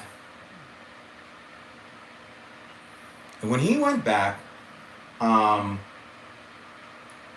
the lantern the light of the lantern started to shrink, like it was being something was sucking out the energy from it. So I know I shared this story before, but it's terrifying. It really is, and you gotta kind of wonder how these things overlap. That's why when I'm going to be doing the Waimano Home Pro City High School, we're going to talk about how things overlap. So we're walking back because we couldn't stay there in the dark, right? The lantern was out. So my friend turns to me and goes, "Hey, you know what? Before we go back to the house, can we pray?" So we did. And as I'm praying, my friend looks into the river and he sees these two huge yellow eyes staring at me while I'm praying. And then when I'm done, he was like, "Well, we gotta go right now." And I'm like, "Okay." So we're going back, and I said, "Well, what happened? You look freaked out." He's like, "Bro, there was two eyes, two huge yellow eyes looking at us." And that scared me because, again, you kind of think, is that the growl that Robert heard? Is that exactly the same entity, the same creature? But it's known for a creature there. It's definitely known. You could hear the creature late at night making a lot of noise from that area where the light was being drained. So Uh, take that as you will, everybody. Take that as you will. For whatever you Rob think. also saw Huh? it too. Huh? Rob saw the creature. He saw it? He saw it. I mean, we were hanging out outside, and then he goes, "Oh, what the hell is that?" There was something that was crouching down by my car, and he said it looked weird, like a weird creature. And the way he was crouching down, and his knees was skinny, and it was he was crouching down, and his knees was like as tall up to his head, kind of thing, you know. So, but it was a weird looking creature, and he couldn't really describe it too well. So one day I was in my office, and somebody asked, "What the hell is a chupacabra?" And we pulled it up on the screen, on the computer. You know how they get all these different pictures, and there was one picture. I'm not saying he saw a chupacabra, but he said that's how it kind of looked. It looked like the chupacabra, the alien kind of looking one. Yeah. For people that are So he wondering. said that's how it looked. It looked because see, when I looked at him, he had chicken skin all over just from looking at that picture on the computer. Hmm. That's how I know when he's legit telling me the truth. He gets chicken skin. Oh, goose pimple for you people in the goosebumps. You people in the mainland. This is a perfect segue. For those that want to know what a chupacabra is, go and Google it. It's not the ones that look like coyotes with mange. There's another one that kind of looks like a half reptilian, half monkey type That one. thing. That one, the weird Yeah. looking one. That's what he's talking about. That's okay. That's a perfect segue to our last story for tonight. Here. To the last story for tonight. And it's a good one. I used to share it, right? But this is from my sister's experience with what she had encountered. It's a really good story because here in Hawaii, there's these spirits called the ancients. As a matter of fact, there was these gifted people that showed up on the property of the cemetery, and they described what they called ancients, right? Oh yeah. I don't talk to them no more. Yeah, But but yeah. that's what happened. They Yeah. saw these things that looked like they were vomiting and stuff. Okay. Has to do with kind of what happened to me on the riding lawnmower. Yeah. So, but okay, I went to after when I was healing from it, and I was able to get our friend gave me the Lomi Lomi to help heal me, and they jumped on him. Okay, and then later he told me, you gotta go do this. You gotta go say you're sorry, leave an offering, all that stuff. Okay. Okay, after that, then they came. Later on, they came, and they're talking about the ancients. And he says, "Oh no, actually, the vomiting one." He said when he could see these ancients, and Did he describe what they there was looked like? more than one, Yeah. but one of them was kind of foul, and he would vomit everywhere, all over the place. He would vomit. We used to find some weird stuff, but we used to call it, because we're Puerto Rican. That's what they say, bruja. I just say the word shit. Yeah. The bruja shit looked yellow like that. So now that I think about it, I wonder if that's what he was saying about the thing that was vomiting everywhere on the property. But it was an ancient. It wasn't. It was never human. It was always some type of ancient being. That's what he said they were. Interesting. Also interesting because the Hawaiians believe, from what I understand, so take it as me hearing things from others, that the ancients were there before the Hawaiian people showed up. Yeah. And so these were spirits that were there a long time ago. And I guess some of them can be rather aggressive.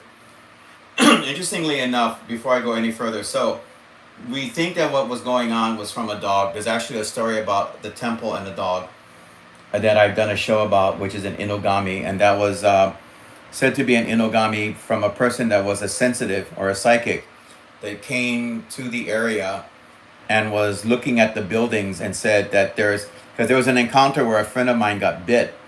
So he's looking at the building and he said, "Oh, on the top where my friend got bit," he said, "there's a really aggressive, angry, like a demonic type spirit.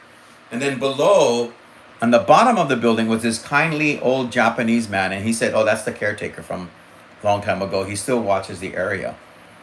Okay, so that's rather interesting. Also, what's interesting, and I'll probably post a picture on, I'll try to locate it on the Ghost of Hawaii community board of what I, so we had encountered this spirit, and when we had left that area, one night I was up at Old Poly Drive and I took a picture and I blew the picture up, and there's this thing laying in the grass that looks like a dog with Japanese eyes, and it has this freaking, I think I showed Cindy, this really spooky evil smile on it. It's just laying in the grass. It's just laying there. So real quick, so I shared this story with my mom, and we're talking about this, and I also told her that, oh, when I was very young, I had saw this huge dog-like creature that scared me. I saw that. And she said, and that blew my mind. My mom had encountered the same type of dog spirit. You remember that? Mhm. She saw that. So sometimes you kind of wonder, is there synchronicity involved? Was this Inogami type spirit there from when not only when I was a kid, but when my mom was a kid, you know? And I may have actually got a picture of an Inogami. So I'll see if I can find that for you folks as soon as I can, and I'll post it on the Ghost of Hawaii community board.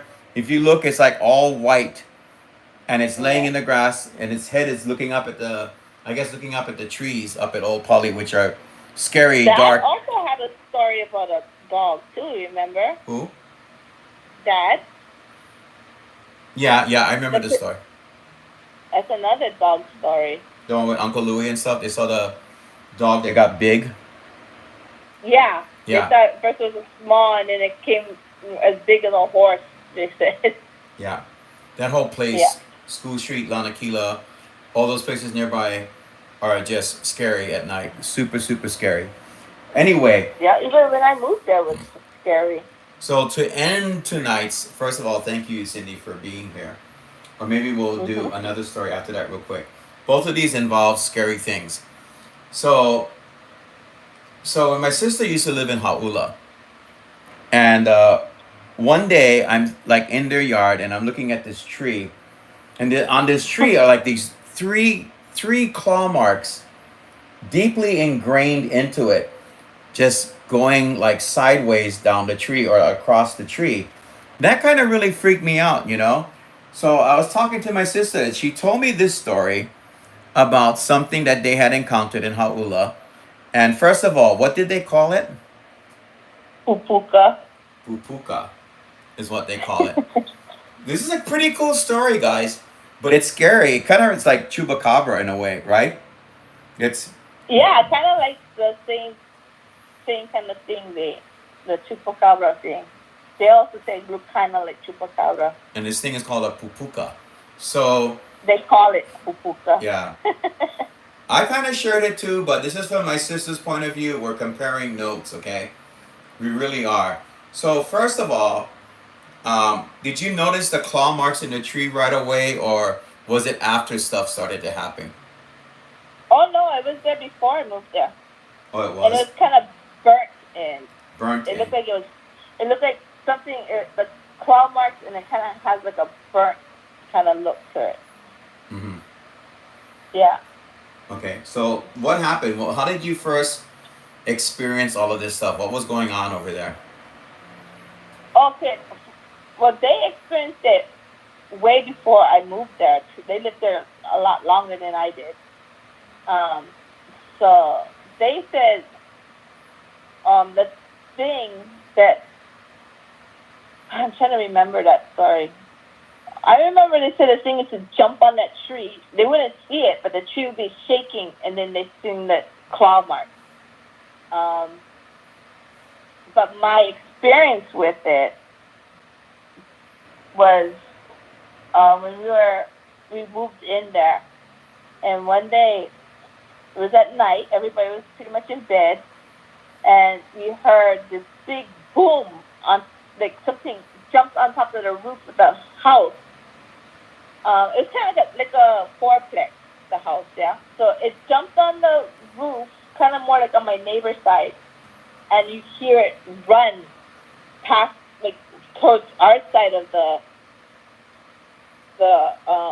fourplex.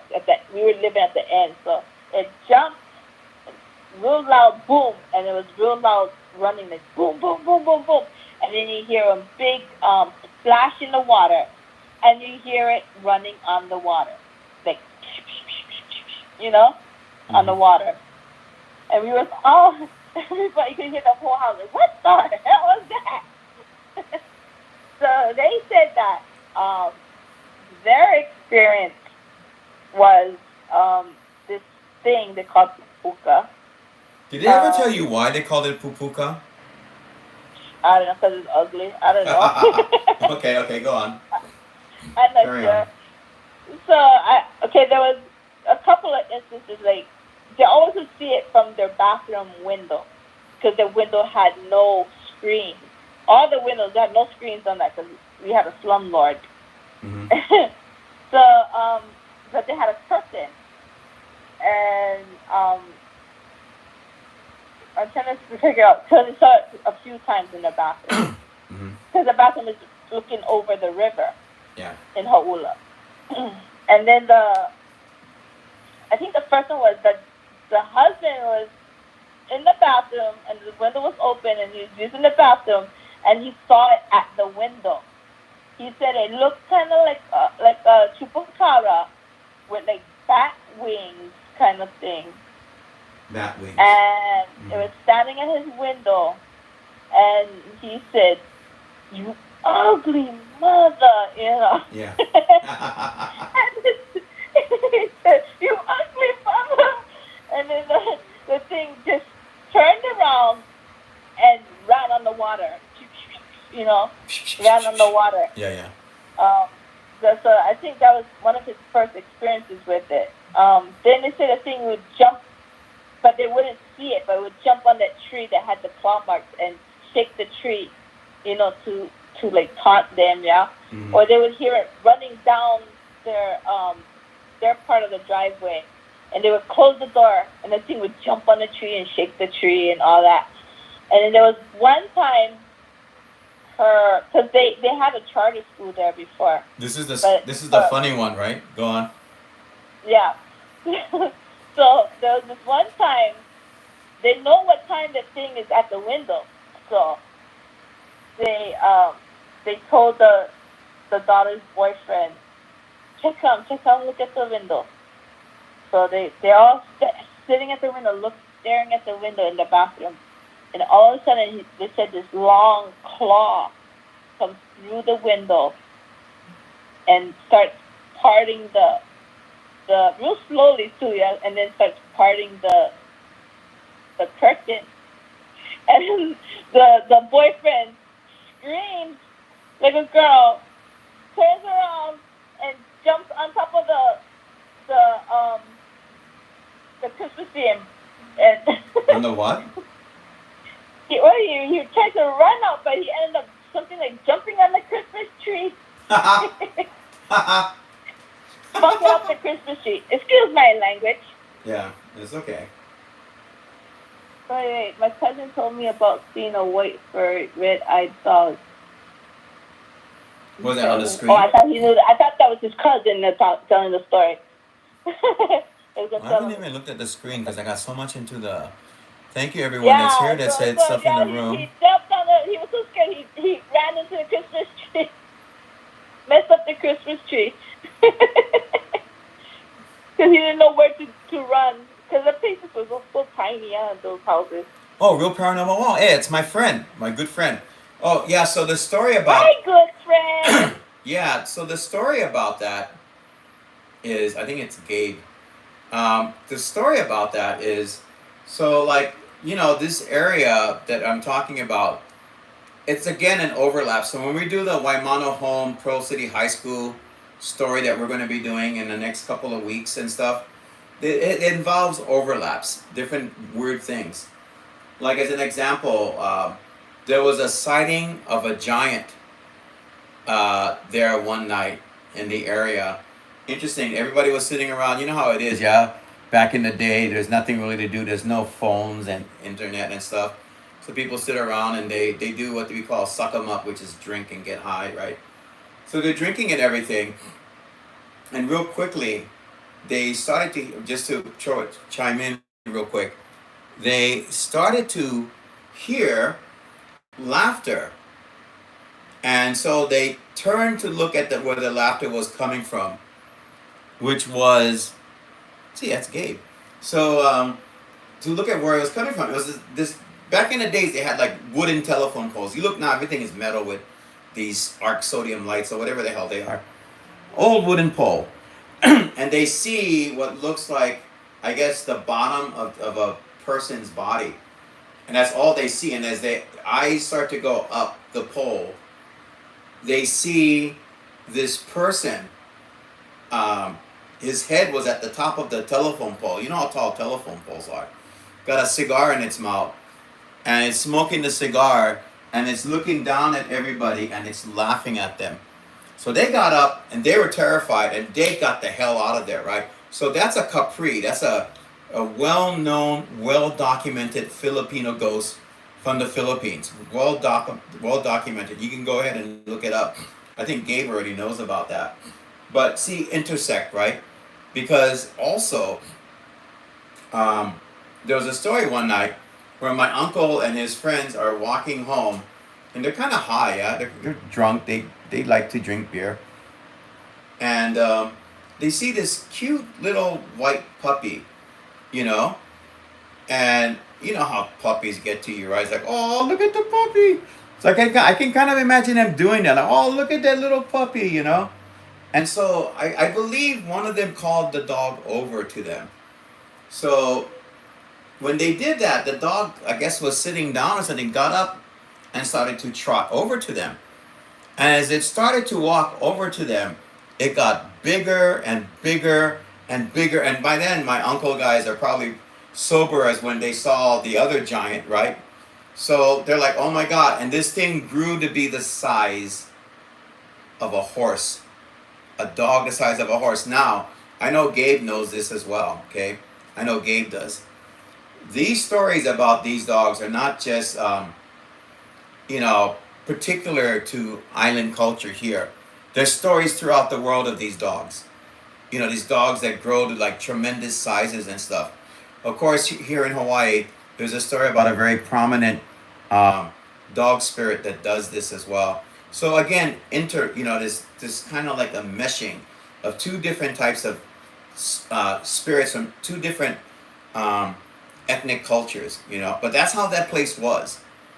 That's exactly how that place was. So that's the story, you know. And I find it fascinating that me and my sister and my family, we lived in this one area, whereas Glenn Grant once said that the reason why we experience all these different types of ghosts is because back in the old days, which we will end this whole live stream with, it's probably one of my favorite stories.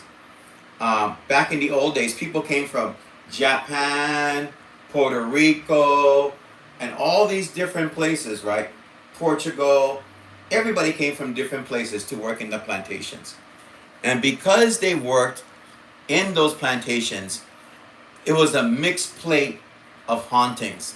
Everybody from different parts of the world brought their ghosts with them. And that's why you even have stuff like the faceless ghost, the Napero Bull, and everything else. You have these type of stories because of that very fact. You know, it's incredible. Even more so when different types of spirits show up in one location. Does that make sense? One area. The Kachi ghost. The what? The Kachi ghost. The Kachi ghost.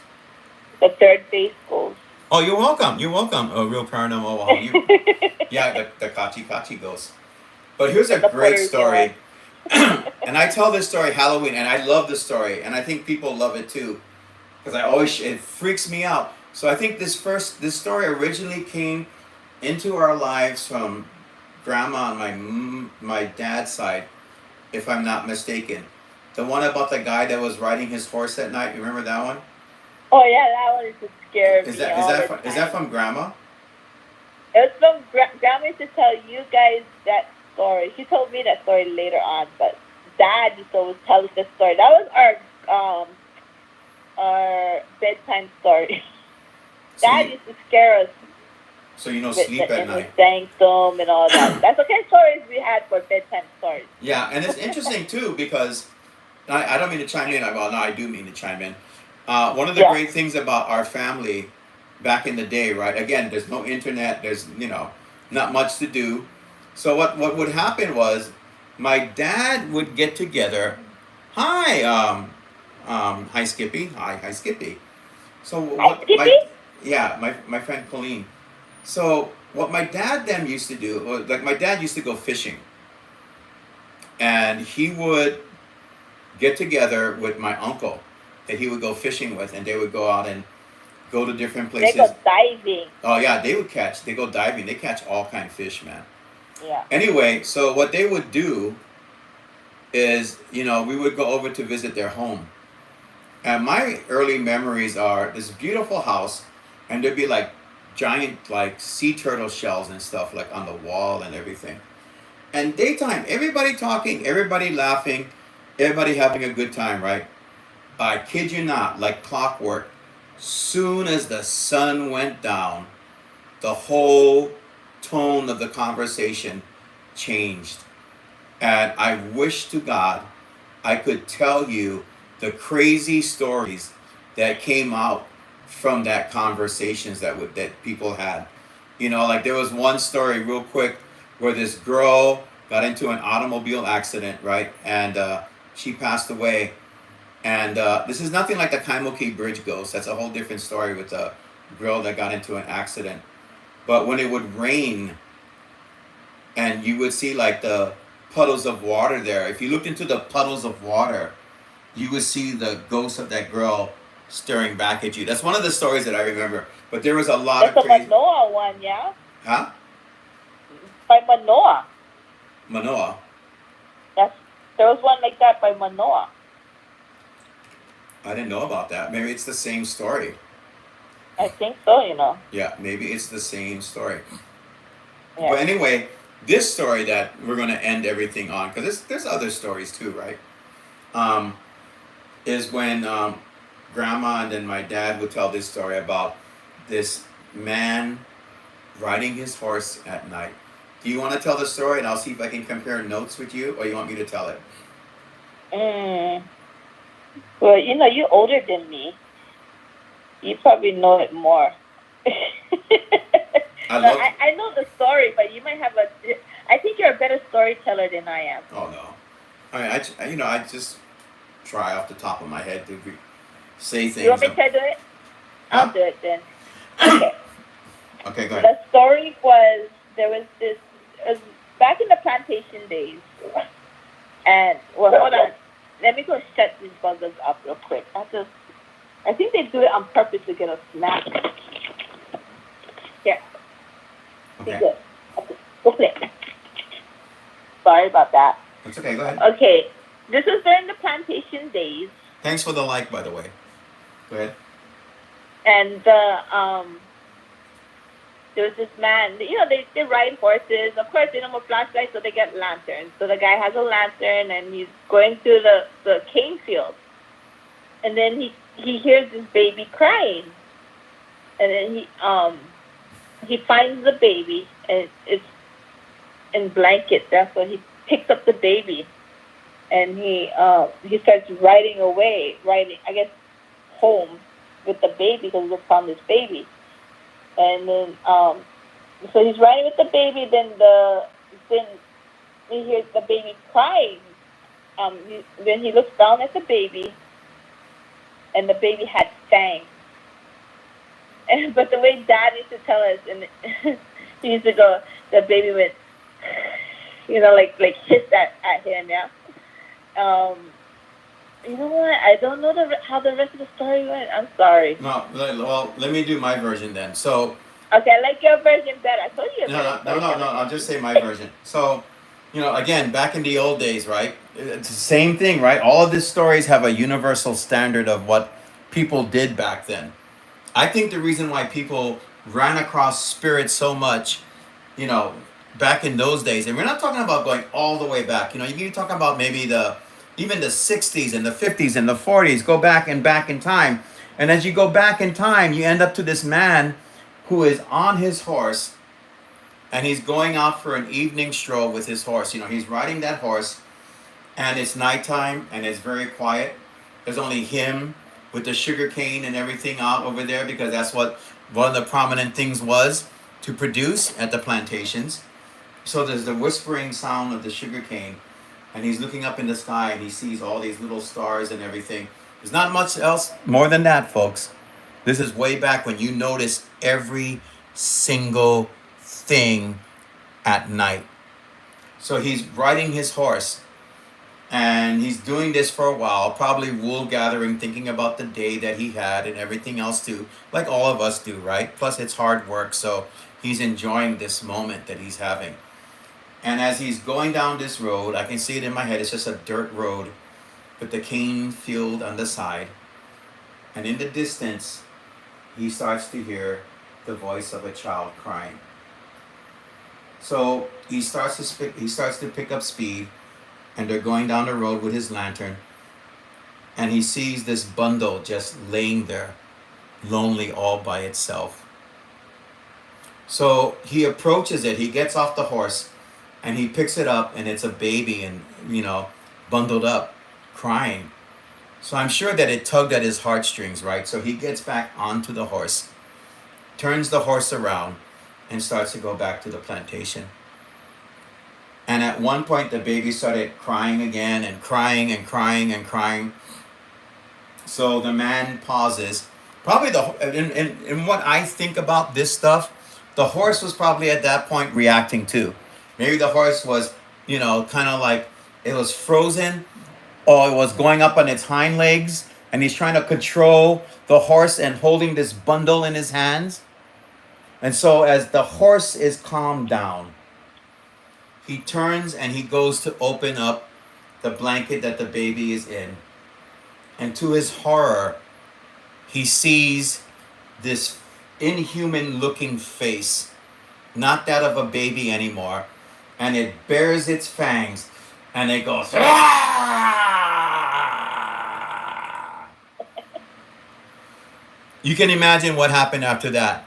I'm pretty sure he did not hold on to what was supposed to be a child. He put that thing down in the dark and got out of there as quickly as he could. When that story was told, that's what I would see. So, Put it down. I would punt that bugger. yeah, something like that. But you know what's interesting? In the Philippines, there's these stories of the similar type of spirits. And then I was reading some other stories, and they said that they're babies that are not baptized, right? And when Oh, they I've die, heard and that when they story. die, Yeah, I'm sorry, what was that? I heard that one too. Yeah, and that when they die, Hmm. they come back as certain types of ghosts and spirits. So again, look at the overlap. Again, it's people from different places of the world. What if that spirit was bought from the Philippines? Who knows if that person was Filipino? There were Filipino workers back then. Yeah, Yep. Rain said, yeah. She was laughing. She said, yeah, punt that thing.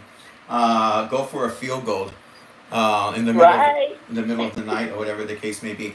But that story really scares me. And Halloween time, sometimes like Joe Punova will say, hey, one time he interviewed me for Hawaiian Hauntings and we talked about stories. I think I brought that one up. And then sometimes he'll say, oh, can you tell us some stories that are scary? And for some reason, I end up scaring a lot of people when I tell stories. And like tonight, that story that I just said, that's gonna stay in my head. That's gonna be That bugger used to stay in my head for a long time. It's stuck. No wonder I used to sleep through my nightmares. It's probably the most. It's probably the most scary family ghost story. Yeah, I would think. That's exactly what I thought. A baby aswang. Oh, could be a baby. Oh, yeah. Well, Rain Yeah, is exactly what I was thinking. Rain is Filipino too, and there's stories about the aswang and stuff like that. We should do a show on the Doris aswang. used to tell us stories about the aswang. Oh yeah. Yeah. What did she say? Oh, she used to tell us the stories about when they lived plantation and their father used to tell them the story about the aswang, like this, like a vampire thing or whatever, to go under the house and used to steal babies or kill babies, something like that. According to what I understand, the aswang is an umbrella term for many different types of offshoots of Filipino vampires. So, Yeah. one of the most terrifying things about these vampire type, and they're really spooky. I did a show on Ghosts of the Philippines. God, there's this one story that totally made me almost panic telling it to everybody. But they have just scary stories, just like in Japan. But according to what people say, the aswang is a type of vampire that what it does is it detaches itself from its lower body, and it can travel around while the lower body is somewhere, and Oh yeah. travel through the Yeah. night, and then find like a pregnant woman. This is just one version of the aswang. And when they find this pregnant woman, this huge tongue would come out of its mouth, or something like a Oh my tongue god. or a needle, and it would go down to the top of the house and into the stomach of the pregnant woman, and it would Like an start to amniocentesis. suck out the embryo fluid and stuff. And the only way, Amniocentesis. huh? Like an amniocentesis. Yes, yes. And the only way you could destroy the aswang is you have to find its lower half of the body and destroy it before you can reunite and attach to it again. I think one of the ways you do it, from what someone told me, was use salt and everything.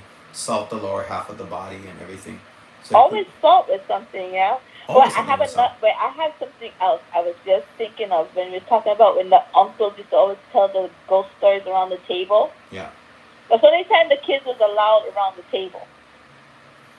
yeah. But I remember every time they would talk about being held down by the old hag. They always said they would when they knew they had it happen so much to them that they knew this particular sound that it would make before it happened. Mm-hmm.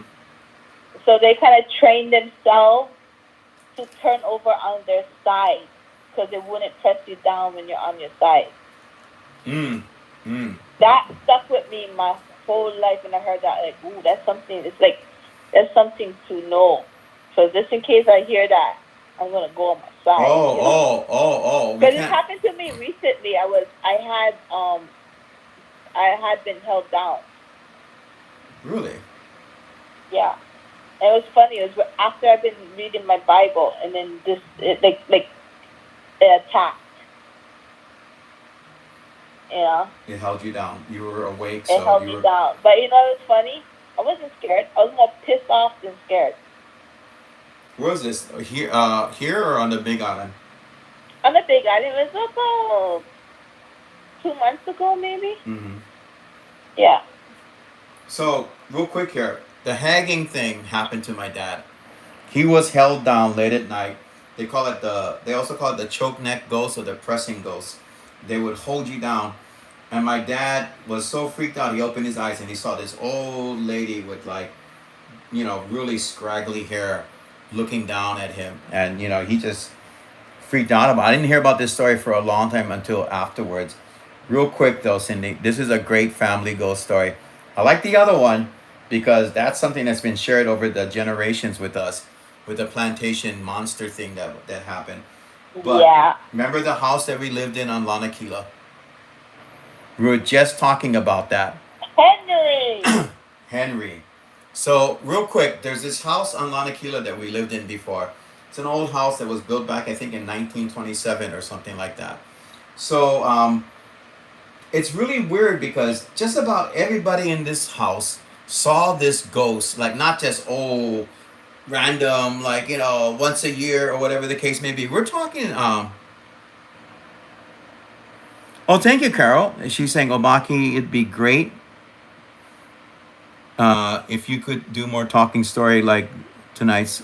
Really enjoying it. Thank you. I really appreciate that. I really do. So, anyway, everybody's seeing this ghost, and that ghost was there so much that they gave the ghost a name. They started to call him Henry. So I'm gonna turn this over to my sister, and then jump in at one point, talking about being held down. But turn it over to my sister, and because she knows a lot more about it. I never saw Henry in the way other people saw Henry, or never saw him. I don't know why But he go. there's two ghosts. There's two ghosts. It wasn't just Henry. Okay, so let's go into the first sightings of Henry in this house, and you can't avoid Henry because it's not the house is not that big. So anyway, go ahead. Okay. But it all started when we had pretty much first moved in there. I remember, we always thought Dad was cuckoo. He kept saying, I watched him like have something knocked out of his hand, and he would say, something knocked it out of my hand. I think it was paper or whatever. It was several different things that would get knocked out of his hand, like something whacked it, and everybody just thought he was cuckoo. Then it happened to me. Something whacked it. You feel the whole force of like a hand whacking something out of your hand.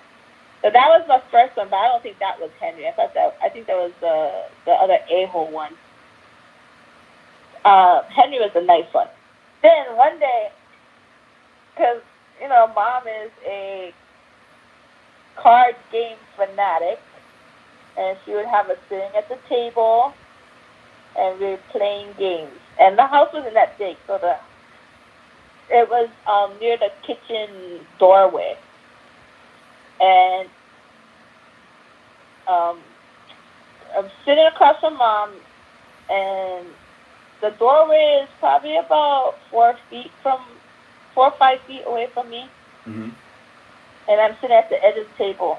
And then this person appears in the doorway, just like kind of leaning against the door, the doorway, and standing there watching us. And I could see it like a solid figure, but you couldn't really see a face. Almost like a faceless ghost, which, by the way, in Japan, the Nepeta Yeah. Bo and the faceless ghost is not just subjective to females. There's also male versions of it. But go ahead, continue. Yeah. But I could see exactly what he was wearing. He was wearing kind of nice clothes, like black pants. I think it was a white shirt, like button shirt. He had black hair. He was about the same height and built as my boyfriend at the time. That's how I could describe him. Kind of almost that same shape. Okay? And, you could see that he had nice black hair. It was nicely, combed. And he was crossing his arms like real casually, watching us. And I go, Mom, the ghost is standing right there watching us. And Mom's back is facing the ghost, And then she told me, unless she must have seen it pass us or something, she goes, I know. And she would continue playing the game. And I was telling Mom, I was just describing everything that ghost was doing. And then he kind of stood up straight, turned around, walked into the kitchen, and in the kitchen was the doorway into our brother's room, our brother Alan's room. And he turned into the room, and then I'm always a curious one, so I want to see if that bug was in there. So I stood up, and I followed it, and I looked in the room. Nobody's in the room. But I watched him go into the room. By the way, thank you for the likes, and for those of you that are joining in, please, it's great to listen to the live streams because everyone can talk and everything too, and we can interact. But if you haven't caught all of the story, tune in, go back and listen to the show from the beginning. Anyway, so most saying and good night. By the way, who was that said good night? Melanio Caspillo. I'm probably saying your name wrong. If you're leaving, good night. Have a good evening. Um, but most sane people would not get up after seeing a ghost and watch it walk into a room and say, I'm going to go look at the ghost. I'd be like, if I go into that room, especially if the lights are off, God knows what may happen, you know. Your imagination will mess with you even before you get up and do something. But, you know, hats off to you, Cindy. You did it. I did that several times, even where I work. I've seen this thing like just well, I've seen a full figure of something, and he just glided past the doorway, and There's so I many chased it stories. down. There's so many stories. We're kind of like trying to recap some of the bigger, well, they're all interesting, but the So, but more scary yeah, ones too at times. So what was that? yeah. Well, that was the most I've seen of. Well, I think I also seen him sitting on the door stoop. You know, like in the doorway of the in the front door. Yeah. Because we should leave a door open, yeah. Mm-hmm. And I seen him sitting there too. And then there's something else in that house, but they said that they would see Henry go into your room too. But I think at the time it was Dana's room, and Mom didn't want to scare Dana. But I go, Mom, what goes in that room? She goes, I know, and she goes, shh. She put her finger up like, shh, don't tell her. Didn't they see Henry too from where they were at in their room?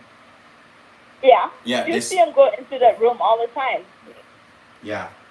even when it was your room.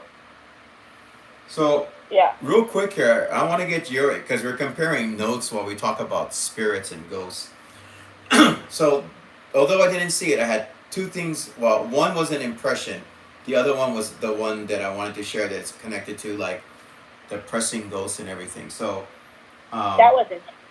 you guys had all gone on vacation to the mainland, and I was at home, and I was working and late night at a restaurant, and I came home, and so the house is dark, right?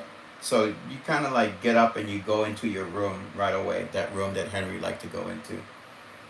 And I remember one night I opened the door with the light on, and the light went out into the living room.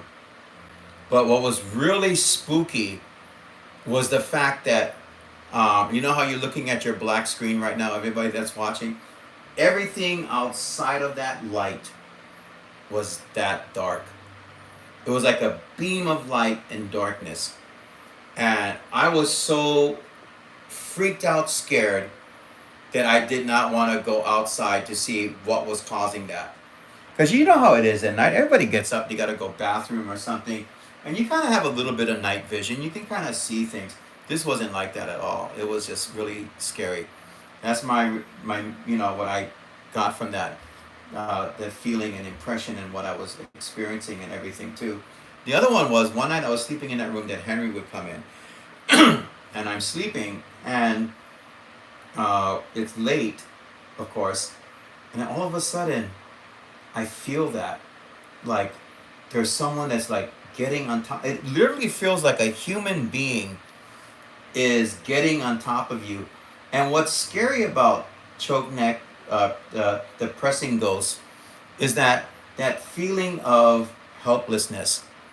Because you just woke up to something that you literally have no control over. I don't care what the experts say. It's not sleep paralysis. You feel that presence there. It makes you scared. It makes everybody scared, and it happens all over the world. So I'm experiencing all of that, and then so I started to pray. Like Cindy said, she had the Bible. I started to pray, and as I'm praying, I look off to my left, and there's like this huge, fuzzy, black shadow of a man that's there, looking directly at me. So I started praying, and I think I said the name of Jesus, and then bang, it just stopped. Boom, right there, it stopped. It just let go. Like I had said the worst thing I could possibly say to it. And for once, the tables were turned, and it was scared. So that situation that I just described to you happened to me twice in that house. But I never saw Henry. Everyone said that, it's interesting because for the most part, when that ghost would show up, you could only see him from the back, I think, yeah? Well, Henry, I seen him straight on. Yeah, yeah, you saw him straight on. So Yeah. anyway, that's a great story. It's a family story in a haunted house. Not the first time we were in a haunted house, but it is getting rather late. But sometimes when we get into these shows that I really enjoy hearing stories from, and then sharing my, my viewpoints on what they experience, um, I can't help but go on and on. And Cindy, fantastic guest. I really appreciate everything that you shared. And in closing, I know I haven't been around for a long time. If you're new to my channel, check out some of my other guests. One of the most scary things I've ever done, and I highly recommend you go through my catalog, look for the one called A Haunting in Kalama Valley, because that just freaked me out. It totally, totally freaked me out. There was stuff going on while that story was told, and it is said here in Hawaii, when you tell stories, the spirits listen and they come forth. And in some way, shape, or form, they interact. Also, stories from Joe Punohu, great stories from him. Dee Momolani, Encounters in Haunted Japan. There's a lot of good stories out there. Faye with her UFO stories. Colleen with shared experiences with what we had got. There's just a lot of stuff. So if you like, go back and listen to that. And again, remember, in the next couple of weeks for October, our centerpiece will be about Pearl City High School and Waimanu Home. And we will be talking about this overlap, between two different types of locations that are near each other, and is one location affecting the other one. So with that said, Cindy, thank you so much. It was great taking this trip with you down memory lane, and just that shared feelings that we had with some of these things. And there was a lot of stuff to cover. I was quite impressed with what was shared tonight. Thank you so much for that. I really appreciate it. You should come up here and do something on the Big Island. Oh, I did Mackenzie. At my place, so we can hear the cookie in the background. Colleen said, "Thank you, Cindy." You're welcome. I did Mackenzie. That was scary. That was terrifying. But then you live near Mackenzie, so yeah, not too far. We might go do that again too. Definitely. Cindy, stay on the phone. Okay. And I'm gonna say good night to everyone out there. Let me kind of good night, everybody. Let me kind of backtrack. Who was here tonight? Because we're getting so much into the stories. Big shout out and thanks. Fun. Oh, people were talking. It's good. People were talking. Cool how. Well, I like Kuhao. Yeah. Nice. Great stories. Carol, thank you for being here too. Ed Bradley, thank you for being here tonight. Let's see who else is. Kuso Ariasa. I'm sorry, I can't pronounce your name. I get bad with that stuff sometimes. Melanie, again, thank you so much for being here. Marcus, Chef Mark, thank you so much for being here tonight. And of course, Real Paranormal Oahu, Gabe, who himself has some great stories. He also has a YouTube channel, guys. So does Hi Skippy. I'm going to look for him. Go look for Real Paranormal Oahu, and Hi Skippy does island life type things and everything too. But go check everybody out, man. If you got a YouTube channel, just say, hey, check out my YouTube channel. But with that said, everybody, thank you so much. It's been a very long time.